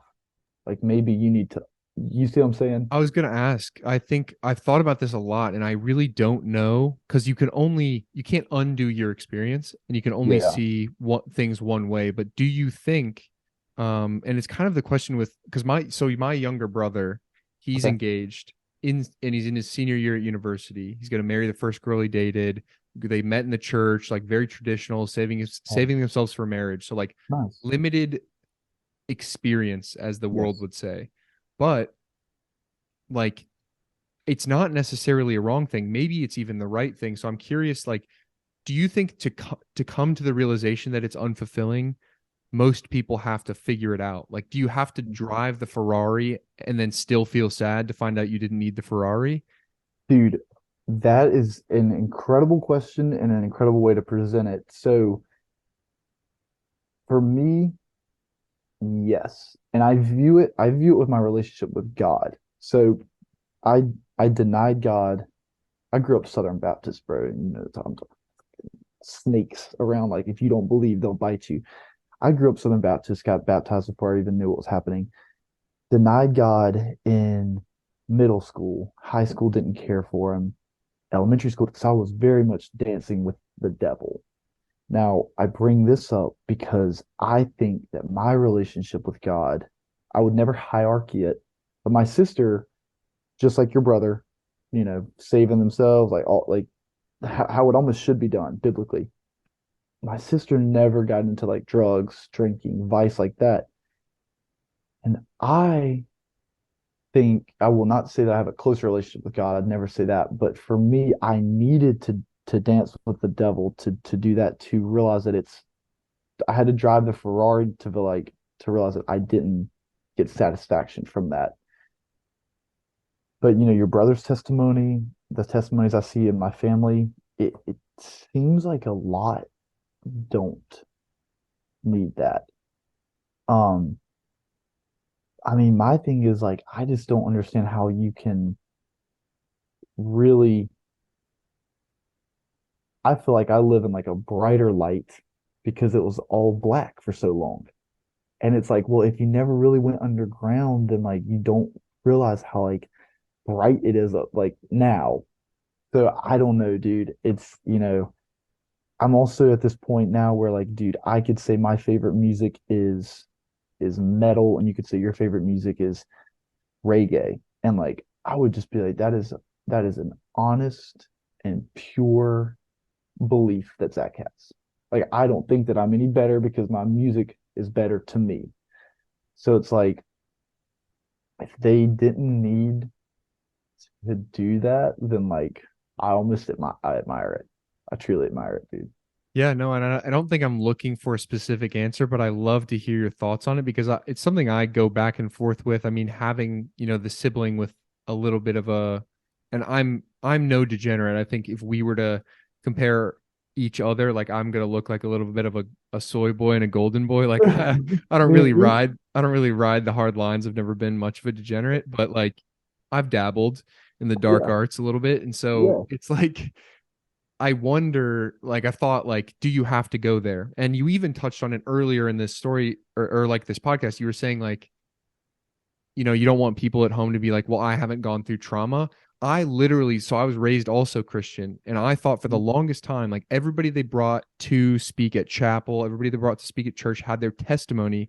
And every part of their testimony, somebody had their thing. Something went mm, wrong, a divorce, an accident, cheating on somebody, getting into addiction, whatever. And yeah, I grew up like stable home, no divorcees. Like I didn't have like a very big thing yeah, that I knew of that was problematic. And I was like, well, where's my problem? Where's my problem? What I will say to the audience member, if that's you, like don't start asking for problems because unfortunately they arrived because I guess I yeah, was looking for it.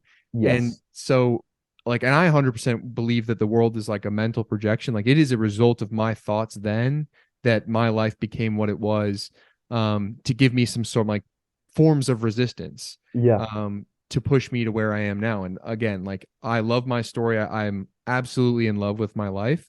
So I wouldn't like trade it for the world, blah blah blah. But yeah, it's very interesting and something I think about a lot. Like, do we have to get to the place, and especially like as men, like do you have to experience sexual unfulfillment through like volume and meaningless sex to know that mm, a spiritual, like highly connected, intimate partner is going to fill you up far more than like running your body count up.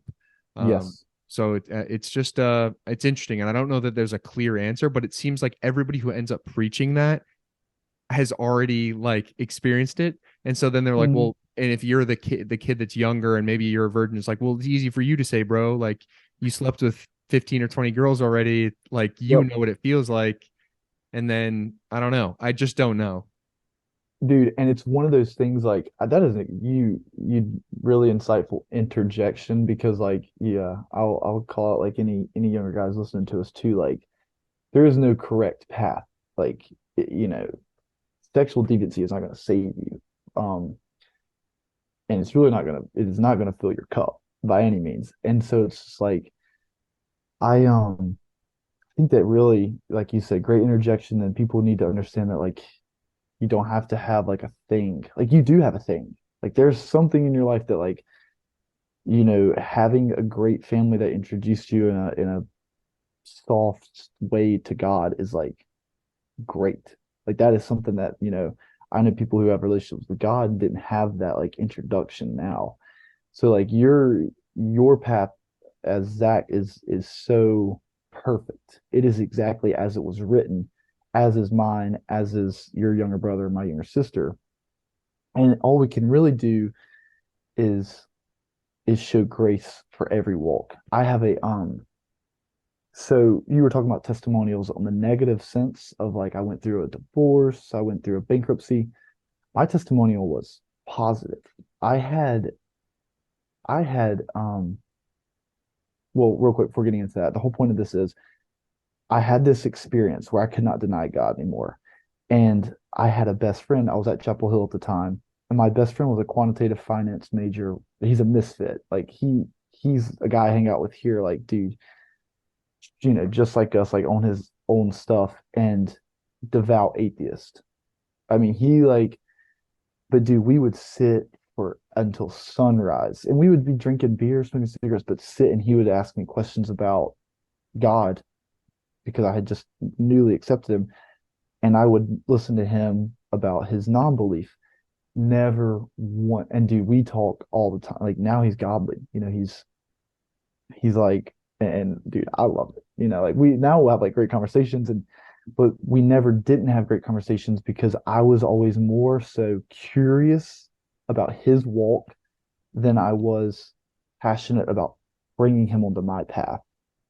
Dude, everyone has their own walk with their own gods and demons, and like I can't yank anyone from theirs. Like I could not, if I tried to pull him to the door, he's going to show resistance. Like it just has to be like, I'm listening to you. Like, dude, your testimony from growing up in Georgia is a little different than mine in North Carolina. And like I can listen to that, listen to your experience spiritually, even with women, and be like, this is insight. Like this is just because it didn't happen to me does not diminish its truth. Now, dude, I had this thing. My sister, we were at Chapel Hill, and bro, I am deep in it at this time. Like sex, drugs, rock and roll. I'm a junior living in the fraternity house. Like, dude, cocaine. I mean, it was just like, you know, you can imagine.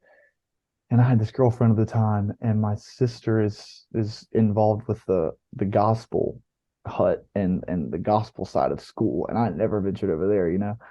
And and she invites me one night to this thing called Carry the Love. Are you familiar? No, I'm not. Dude, it's just like it's kind of like a college worship and they go around the country to different colleges and worship shit like that. So, which is cool. I'm not there yet in my faith. I still like to be private with God. And so, anyways, my sister's like, come to this Carry the Love ceremony. And like, dude, I'm denying God like every chance I get at this point in life. Um, dude, I go with my girlfriend and we're sitting in the very back. It's in an auditorium, same auditorium I had orientation in. And so I'm all the way in the very back and they're kind of talking, like it's just like speeches where they're, praising God. Dude, out of nowhere, they get like into it, bro. Like, they start like screaming, dancing, like running to the front, and everyone's putting their hands up, and I'm like super uncomfortable, bro, like very uncomfortable. And I look at my girlfriend and tell her to grab her sweatshirt. Like I look like the door's this way, everyone's up here acting crazy. She's here, and like I tell her, grab her sweatshirt, we're leaving so I can get back home and get on my whatever rock and roll shit. Dude, I turn back around and I haven't looked back with my relationship with God from this moment. I turn back around and there's this guy who is a little bit older than me, a little shorter than me. He's dressed in all black, the black cowboy hat on, and he's like, he comes up to me and he's like, "Are you leaving?" And I was like, "Yeah." And he's like, "Well, I just got a word to come over here and tell you."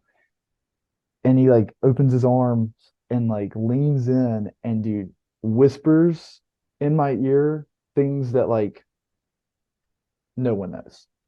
Like he was like, I just got word to come here and tell you that what you've been feeling regarding to like referencing the thing from my childhood and like dude, I cried and he was like there. Like it was very emotional for me.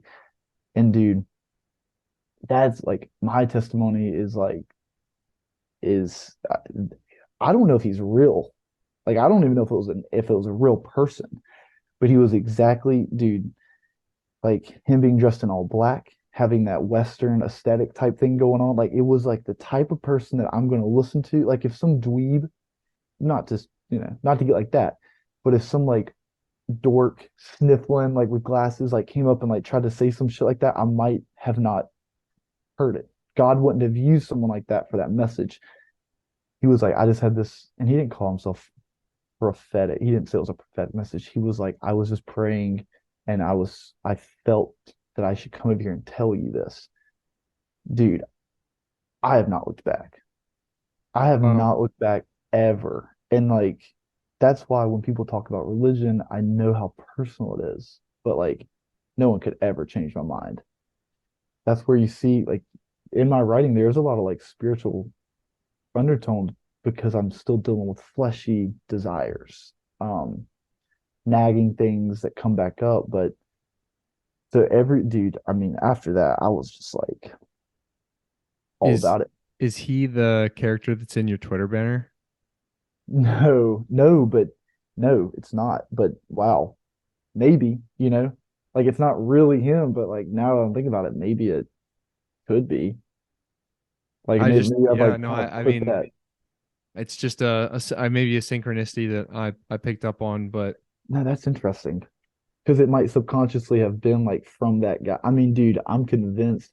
My sister told me his name, like his human name, and I was like, I don't even know if I want to admit that he's real, but that's just, and so I know people that have had other testimonies, other miracles, and like it's so personal, everyone's walk, even if like back to our whole thing, you have to have sex with 100 girls to know that you want a wife now. Really don't, but if you feel like you do, then it's your walk. It really is. yeah, I mean, I definitely am way too detached from any sense of negativity, judgment, or hate to say like there's a right or wrong Hmm. um Hmm. in anyone's story, because it's also one of one experience. Like life is so unbelievably Yeah. n of one experience, and like we're all here to have that experience. Like the point of everyone's existence is the experience, is the learning.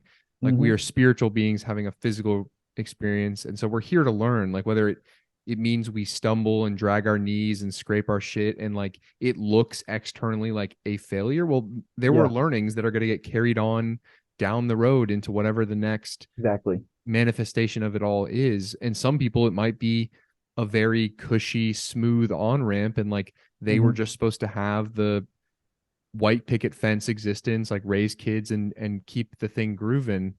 Yeah. Um, so yeah, I think the hard part for me with any organized religion is that like it becomes very tribal and campy, and like Hmm. the conversion and the evangelism like you talked about, like that always put me away from, I mean, what we grew up in with just like Christianity, like Yeah. the people like you have to convert, you have to evangelize. And I like your approach because I think it's actually very biblical. Like it's how Jesus himself said to evangelize. Like just sit Hmm. down with a quote unquote sinner, like somebody in the world, and just hear what they have to say. Yeah. There's a quote from, I don't know how much you've gotten in like Hermeticism and stuff like that, but like there's a quote from the Kabbalion, which is like the lips of wisdom are sealed except to the ears of understanding. Mm. And it's like it's 100% like whether it's debate, political debate, or any XYZ topic, like there is no convincing. We convince ourselves.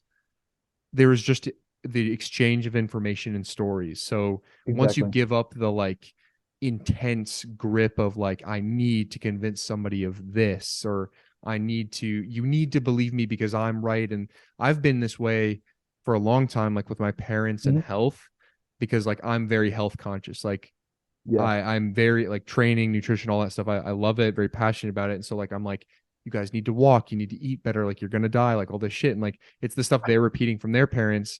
And I I and know. it's Yeah. and I was like, it's kind of like the thing where I was like dragging the horse to the water and like trying to force feed it the water, but like that's not my Hmm. job. My job is just to keep showing the horse water, and maybe it'll drink, but maybe it won't. Like I Yeah, can't be attached to the outcome. dude, that is great.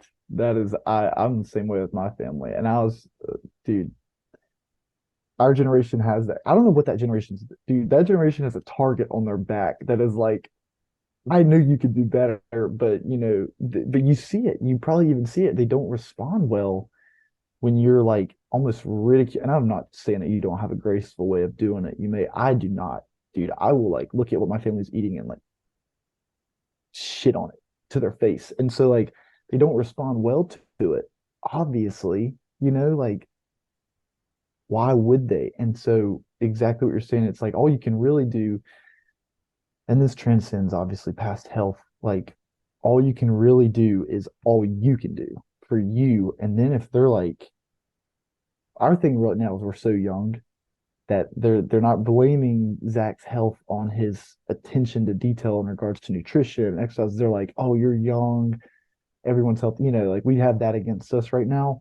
But every single year that we get older and we still maintain and not even maintain, but ascend and grow, it opens their eyes. Like, this was about 3 years ago that I was on it when I first started Twitter. I've had to show more grace, but now their curiosity is kind of like, they're like, what do they'll ask questions about like what I'm eating, why did I not decide to eat that?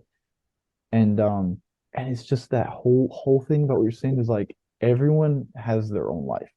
And like it's really up to us to like live up on them and rub up on them.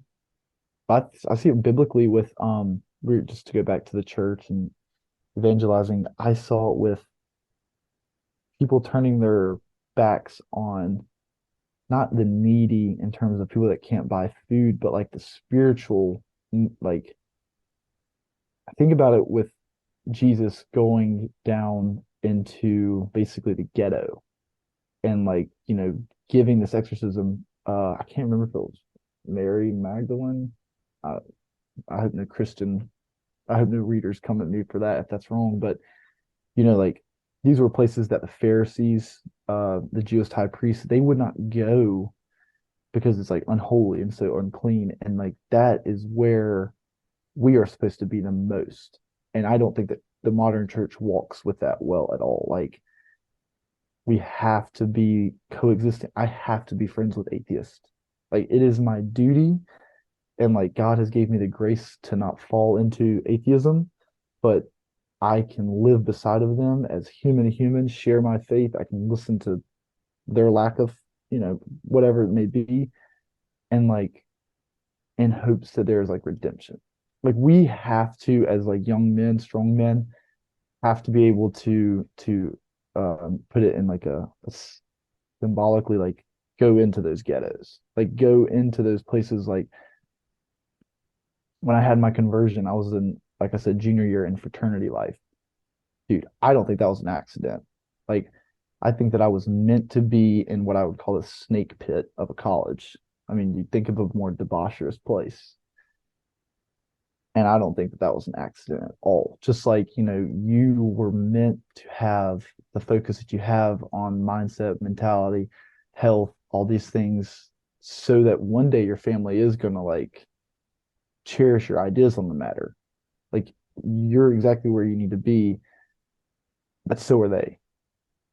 Like, so are they. Like they've done everything to raise a son that they trust and who one day can like share these lessons back to them. And it's just like seeing it, like when you start seeing it like that and you like take away this expectation of changing everyone, man, it's pure.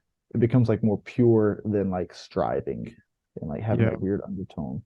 There's two things on that. One is there's like the best verse. There's like a verse in the Bible that talks about it. Jesus like calls people to be in the world but not of it.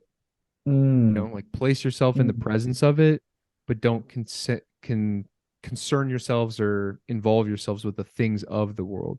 And yeah. then the second thing is like Alex Hermosi. I don't know how much you know of him, but like, he's this like Just sales of him. figure business guy online, and he says that like all of the pain people have and like is tied to the word should.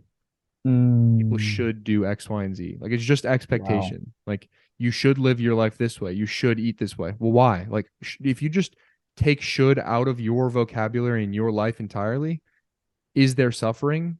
Like Yeah. most of your suffering is just should. Yeah. Like even if you and I like I one question I we've derailed heavily, but I want to get to Yeah, like you're what a fine, dude. day in the life I love looks it. like because you were talking about guarding your time. So I do want to get to that. Okay. But like you have in your mind a Mhm. perfect day. You know, Mhm. wake for me it's like wake up, touch grass, stare at the sun, like do something creative for the first few hours, eat an amazing meal, like train hard in the afternoon, like like spend time with friends, whatever, be in nature. That's a perfect day. But if that day doesn't happen and I'm upset about it, it's only because I thought I should have lived differently versus Huh. that's how the day was meant for me to be experienced that time. Yeah. Like you almost put like this expectation on it, and because you didn't do those things, it fell short of Yeah. being a And it success. always will because should, shoulda, coulda, woulda, right? Like it's the Shoulda, coulda, old woulda. phrase, like it's just always in some other way. Yeah. And there's a thin line with that with actually, having ambition. Like you have goals and aspirations, and it's like, dude, you wake up, you smoke weed, you watch TV from 9:30 a.m. until midnight. Dude, maybe you should feel a little bit like you feel, but like I get what you're saying. Um, I do get what you're saying for sure. Because I treat myself the same way, dude. Like we touched on it earlier too, without having, dude, you don't have like a boss. You can't just walk down the room.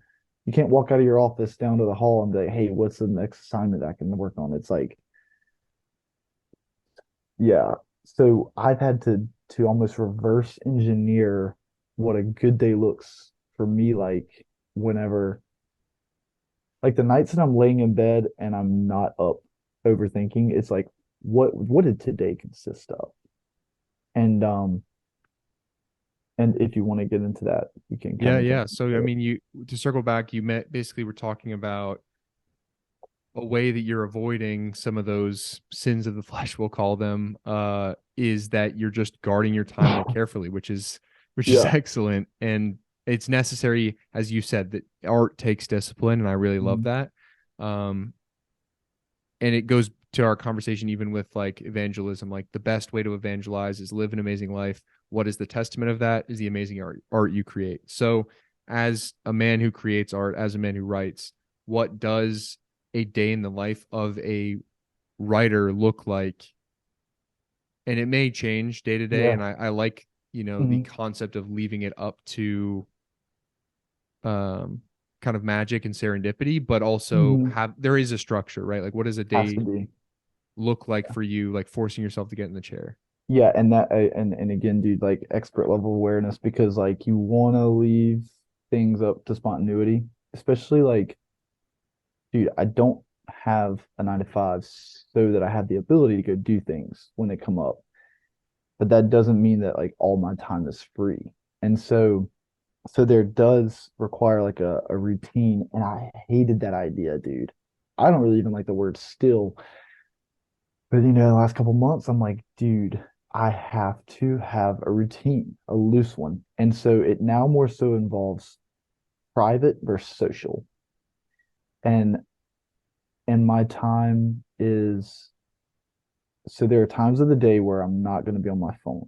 My family, friends, I haven't told them that they won't be able to reach me, but if they've connected the dots themselves, they know that there's like a 3 hour window that I am untouchable. And so usually this is a lot of what my day will look like, bro. I'll wake up usually naturally around like 9 a.m. because I also go to bed at like 3:30, like 3 at night because I love the night because it's quiet. I can be private.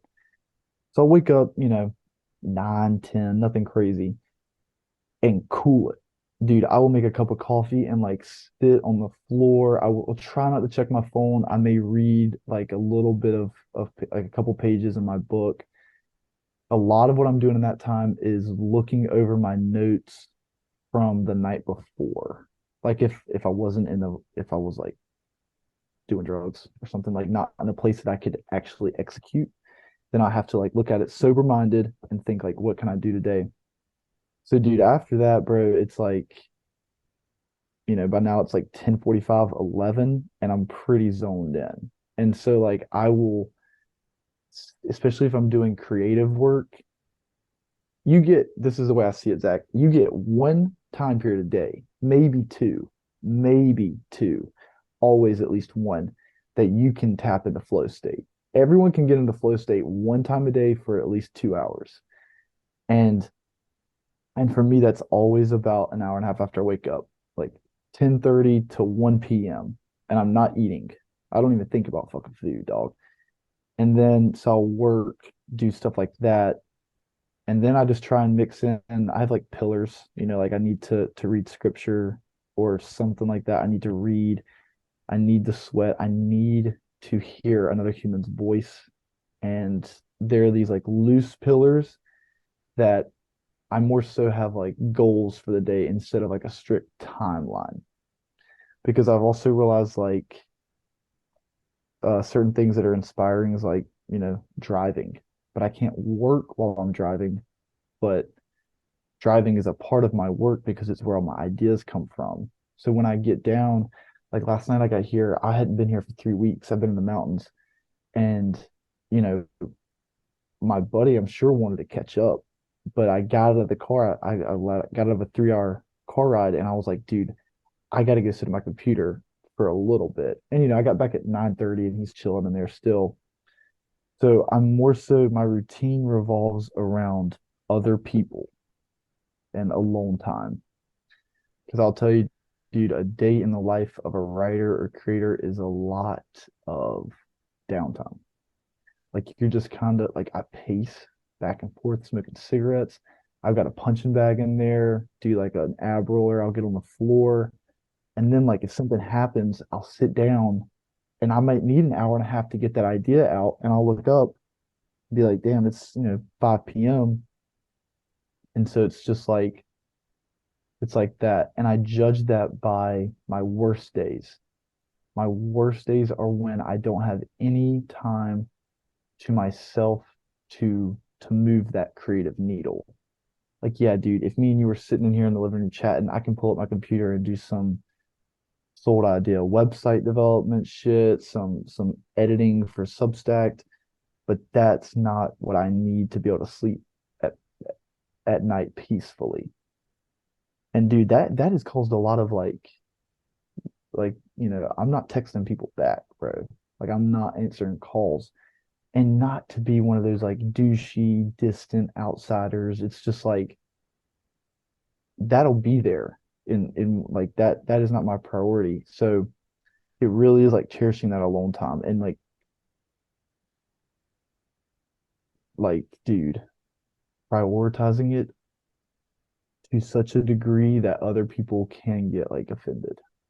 And I have Yeah. to, I have to cut that down. Like I have to tell people I'm very graceful with it these days, dude. When I was younger, when I was writing my first book, when I was writing the aesthetic archetypes, dude, I was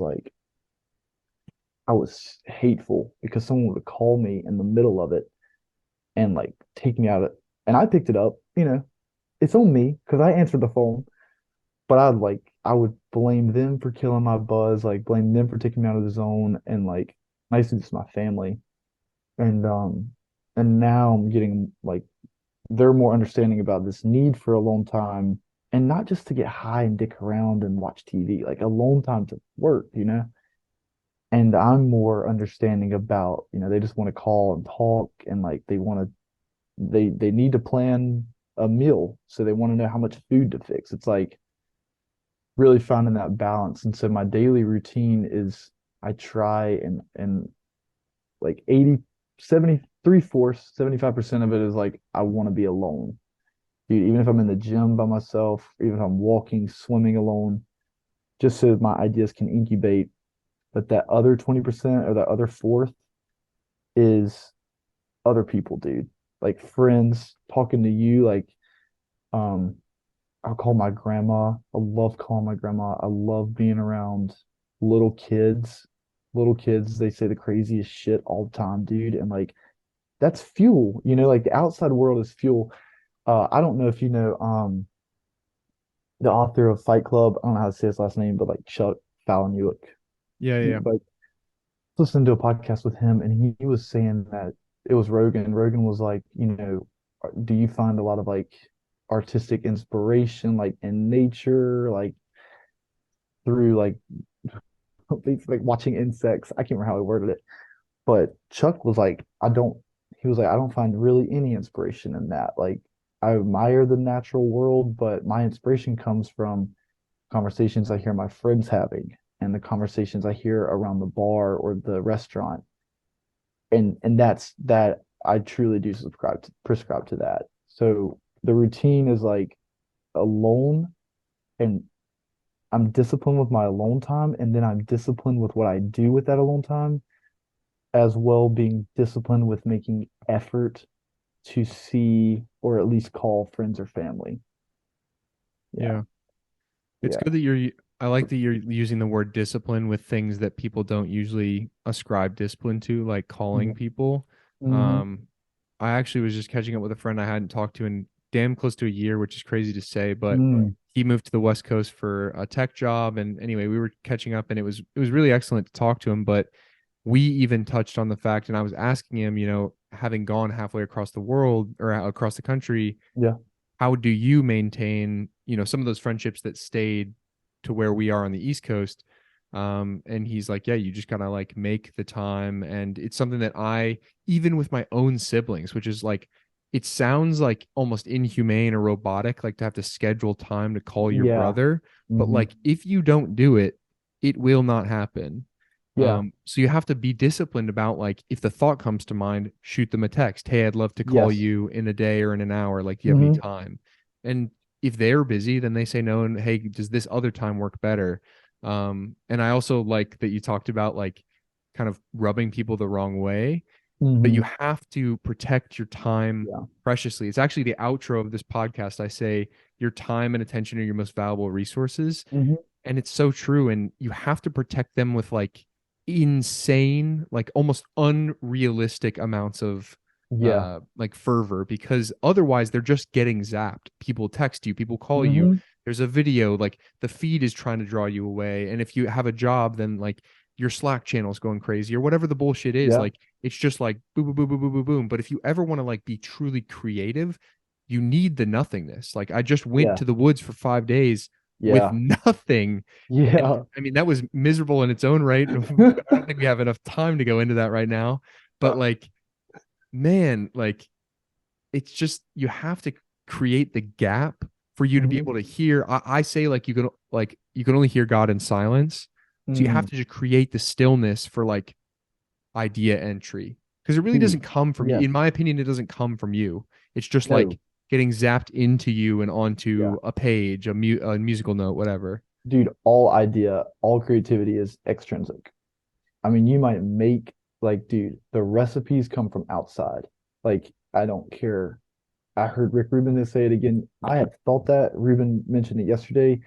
Like, dude, you can make the meal in your head. Like if you hear one song, or I mean you hear one, like you hear one beat and then you hear like a lyric, you can concoct that in your head, but like it all flows from outside. And dude, the way I'm seeing it now is like I've always had this philosophy that's like selfish to be selfless. Like, dude, I'm only selfish and an asshole with my time so that when I'm hanging out with you, I'm not like worried about not having done what I should have done. Like, I'm not worried about I didn't make any progress today. Like, I'm like this, and I'm getting better about moving my uh work to the front of the day because I used to like spend time with people during the day and then at night isolate. Now it's like, okay, I can get a lot done. And at 7 until 10, 11, whatever, I'll hang out with my friends and already have stuff done from the day. So it's just like that being like, dude, you have to be selfish. And you see people get lost in we could talk about it all day, dude, but people get lost in distraction and other people are distraction. Dude, I can tell when I'm calling someone to not do shit. I can tell when I have it when I'm like, I need to write this chapter and I'm gonna call my friend so that I talk for an hour and a half, and then I can be like, oh, I did something, you know? But you can't like you just can't it's like outwitting God. Like you cannot outwit your own spirit. Like you know, you know Yeah, it's what you weird. have to do. We all are like, you can't outrun yourself. Like you can't, Mm-mm. you're always going to be quietly accountable to yourself in like the quiet moments. Like at some point you'll sit down, the world will get still. Even if you're going to sleep literally in the same bed as another person, you lie Hmm. there, they drift to sleep, and then you're just left there alone, like truly alone. And it's like you're accountable for that day. Like who were you today? And are you proud of Exactly. that person? And you have to be able to look at yourself objectively. Like there were just certain habits that the TV was a big one. It was like, dude, I don't really even admire people that watch a lot of TV. It's like, why am I doing that? Like, and that's where, you know, discipline is obviously a real big theme for this conversation between us, but it's like that discipline. And you know, man, you're on the creative side of it as well. It's not like you just have a stack of Excel sheets that you have to get through the finances for. Like this shit is a completely different arena, bro. And like I feel like when I musicians, bro, I love running into musicians because they get it. Like my roommate in California was a musician. I graduated college with him. Incredible, incredible. Grew up playing piano, and now he plays like blues guitar. And like, dude, it was when I was writing the first book, and I would sit there and have to jot down sentences, but he would always be like beating, almost like making like sounds, and then he would just pick up his guitar and like strum. And I'm glad that he had the, you know, comfortability around me to be able to pick up his instrument. But like you in this arena, the idea takes precedent. Like, dude, I will call you tomorrow, but this idea might be going in 30 seconds. I made myself sick coming down the road yesterday because I was like, I had so many ideas that I need to get out, and I'm in this fucking car, you know? And and dude, that's why people that are like, I wanna write, I wanna make music, I wanna be a creator. It's like, dude, it's a lot. It's a Yeah. lot, bro. Like it's good, Yeah. it's so fulfilling, but like you know, it's a lot. It's definitely it's interesting. It's something, and this is kind of like a meta principle about humans. Like we have a weird way of making or perceiving, I guess, everything to like levels of degree of difficulty. Like Hmm. you know what I mean? Like it doesn't Yeah. matter how fucking good it gets. For some reason, we're always just like we find a way to make it hard. And so like you Yeah. get into this like really like romantic, you're a creator now, and it should be all just like art and fun. But then it's like I need to get X, Y, and Z done, Yeah. or I wasn't doing this today, and it's just and that's too much of a rabbit hole to enter at I hour know. 2.5. But Oh yeah, dude. That's funny. Has it been that long, really?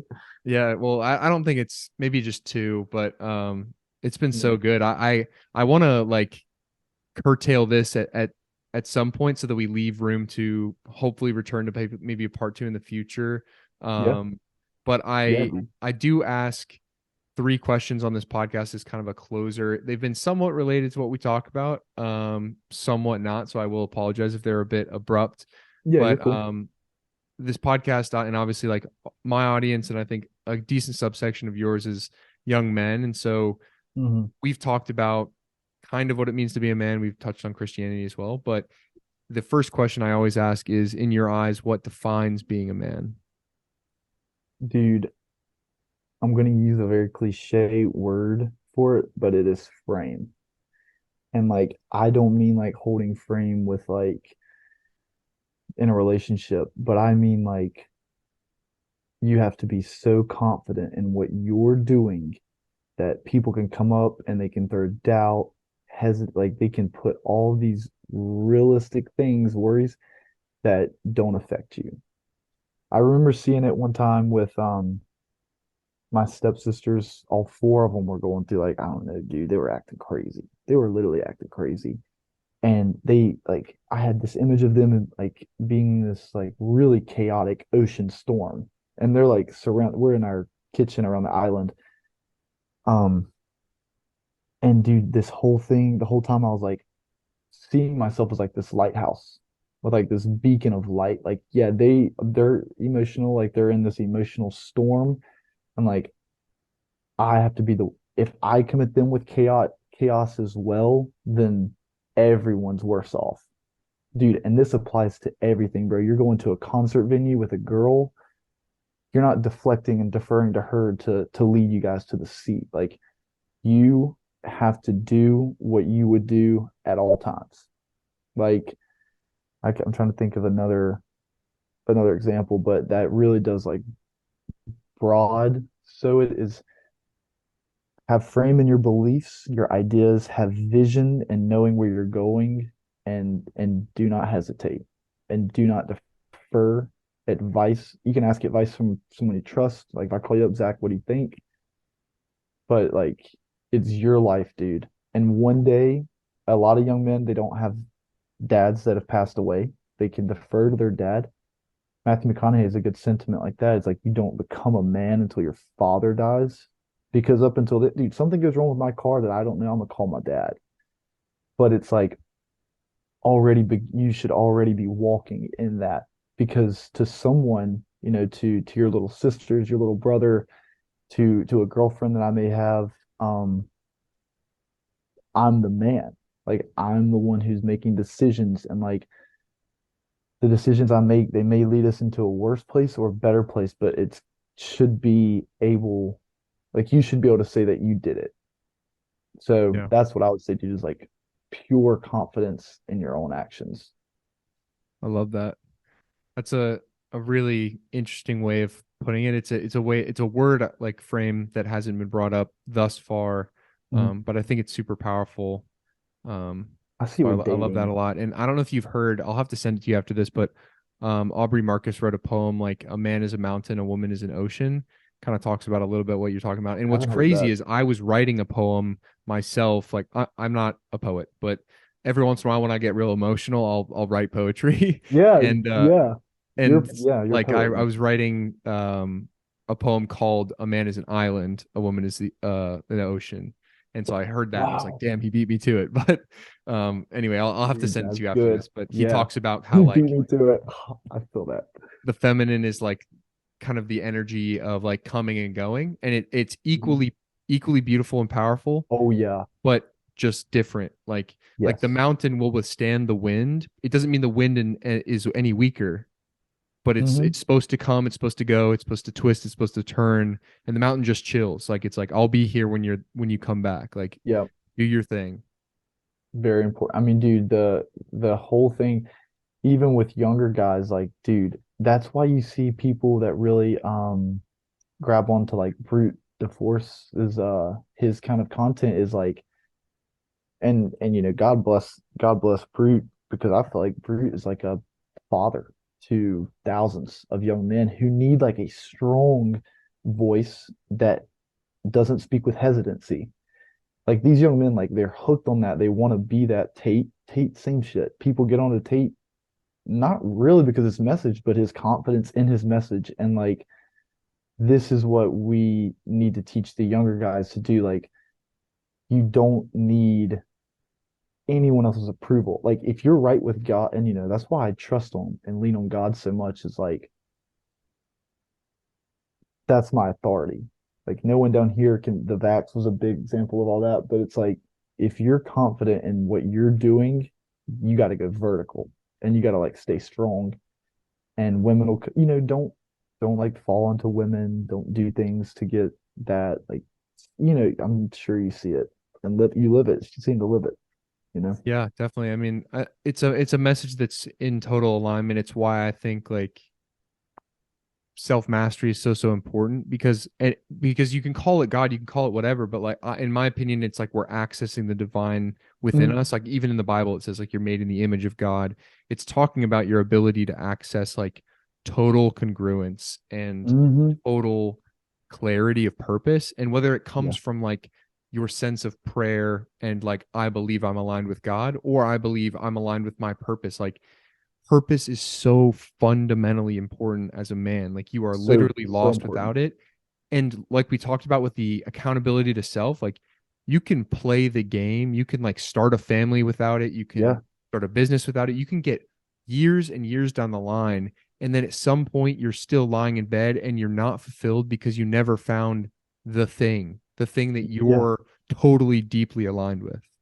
And you weren't like honest to yourself. Dude, I'll bring Rick Rubin up one more time. I was listening yesterday to some armchair, some podcast. It's like armchair something. Armchair experts. But Rick Rubin, this is the very beginning of the show, and he's like, "Can we turn the air down in here? It's cold." And it's a man and a woman. I think it's a couple, a married couple that maybe hosts it, but both of them were like, "Wow, I really admire your almost your lack of like codependency." Like, you know, because the guy was like, if I was somewhere and it was cold, I might just kind of like deal with it. And Rick Rubin was like, well, I'm cold. And he's like, I'm not trying to be an asshole by saying I'm cold. It's just if you guys wouldn't mind turning the air down, I would feel better. And then Rick Rubin was like, if he was like, if I say it's cold and you guys say, well, we like to keep the show cold, like we'll bring you a blanket, it is what it is. But that is like a good example of frame. It's like, okay, I think it's cold. So I'm not gonna just like sit here or like I think, dude, I think something is wrong. Like I think what you're doing, I'm not trying to change your mind, I'm just trying to vocalize my thoughts of it. It like it transcends all. Um, and that's confidence. Frame and confidence are two sides of the same thing. And I think that a lot of young men really struggle with confidence in themselves because they haven't proven themselves to the world. They may not have a big bank account. You kind of get where I'm going. And I kind of feel that way sometimes. It's like shit, maybe don't have all the right answers, but it's just that personal agency of like, I'm cold right now. And that is a true fucking feeling for me. Like that, like, and it just, if you apply that to anything, man, it's like, I feel like I'm gonna do some work. Like I'm gonna do some work. I want to go to the gym. I'm going to the gym. I want to check out this alleyway. I'm gonna check it. And it's just like, you Yeah. know, No, I know I love it is super transcendent and I really love that example because it's like I don't know, like when somebody looks at that, it's just like, damn, that guy's he's the man. Like that's what like when people are like, oh, that dude's the guy, like yeah, that's the guy that walks into the room and changes the temperature when nobody yeah. else was like everybody else was too bitch made to ask. Does he even say he also said I God did it again. He also was like, I'm very known for going into friends' apartments or houses or offices and rearranging the furniture. And I heard that this morning. I don't really even listen to podcasts. I listen to people I like speak. And Ruben, I'm on this kick. And I heard that and was like, that's crazy. That's fucking crazy, dude. Someone came in my room and started moving my shit around. I've gone into people's homes and turned off the overhead light. I'll do that all the time. But but that is just like that is something that, it's almost foreign because we're so like I wouldn't even really Accommodating. call it accommodating is a good word. I was gonna say considerate, but accommodating is a good word. Yeah. Yeah, dude, So it's that I mean, I love that. I think it's an excellent answer to the question. Maybe one of my favorites even. And then the second question is if you could go back to a younger version of yourself and tell him one thing, what would that be? mm, lean more into yourself. Like you don't give a shit about being a New York analyst. You don't like you need to cut out the voices more so. And if you got to do something extreme, like, 5 days in the woods, but lean more into yourself and then live a life that facilitates that. Like, take the risk of, like, you want to be a writer, then create a work of art and send it to publishing agencies. Like, find what you want to do and do not look up ever, Hmm, ever. I love that. And then finally, I'm a big quote person. I mean, obviously, you're a big reader and even a creator of beautiful words. So I'm curious, this will be a very interesting, but what is one quote that has always stuck with you or that you try to live by? Oh, oh, that's good. Let me see real quick. Dude, I don't have the copy on me right now, but there's a Rimbaud quote. It's in the book Season of Hell, and it's something like it's like pagan words, without nothing else to express how I truly feel, I'm forced to use pagan words. And like that's the reason that it always sticks to me is like language, as pure as it is, never gets to where I feel like it can get. Hmm. Like these thoughts, these ideas, like where you won't like, we define things, man, Webster's, Merriam, they did a great job, obviously, but like we put definitions and we objectify beauty. I just put something on my story about it, about not really being able to enjoy the butterfly wing without thinking about the science behind how many flaps per second. And so, like Rimbaud, when he's like pagan words, without having anything else to better express, I have to use pagan words. It's like I feel that because it's just like there's something that I don't know if we can get to, but I'm gonna keep like shooting for it. Hmm. For now, I'm using pagan words, you know. That's so beautiful and a perfect way, I think, to end the pod for today. Nice. Winston, it's been an absolute pleasure. I've loved every minute of it. I'd be excited to rip another one of these Oh almost yeah. immediately. There's just so much to go into. Flew, But flew by, bro.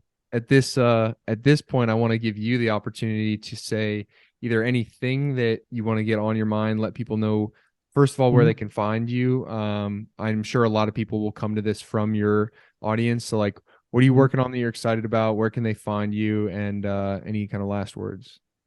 Yeah, dude, I appreciate you giving me the floor. Best place to find me is the Winston __ on social medias and then soldidea.com.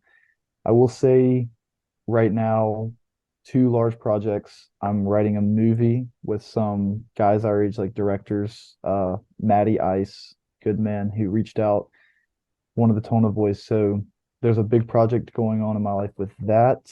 And then on top of that is the third novel that I'm writing, and I'm kind of drip feeding it through Substack. So those are the two projects. And then I just opened, as of last week, a sold story course to where you like take the class with me. It's like one-on-one coaching, basically to like see life as an artist, like learn how to take every bit of awareness and put it into stories. Marketers are using it for e-commerce, newsletters. Artists are using it for obviously short stories, novels. Um, so yeah, between the movie and the book, which I'll be excited to show the world, and then if anyone wants to take the class, the one-on-one, it's all on soldidea.com.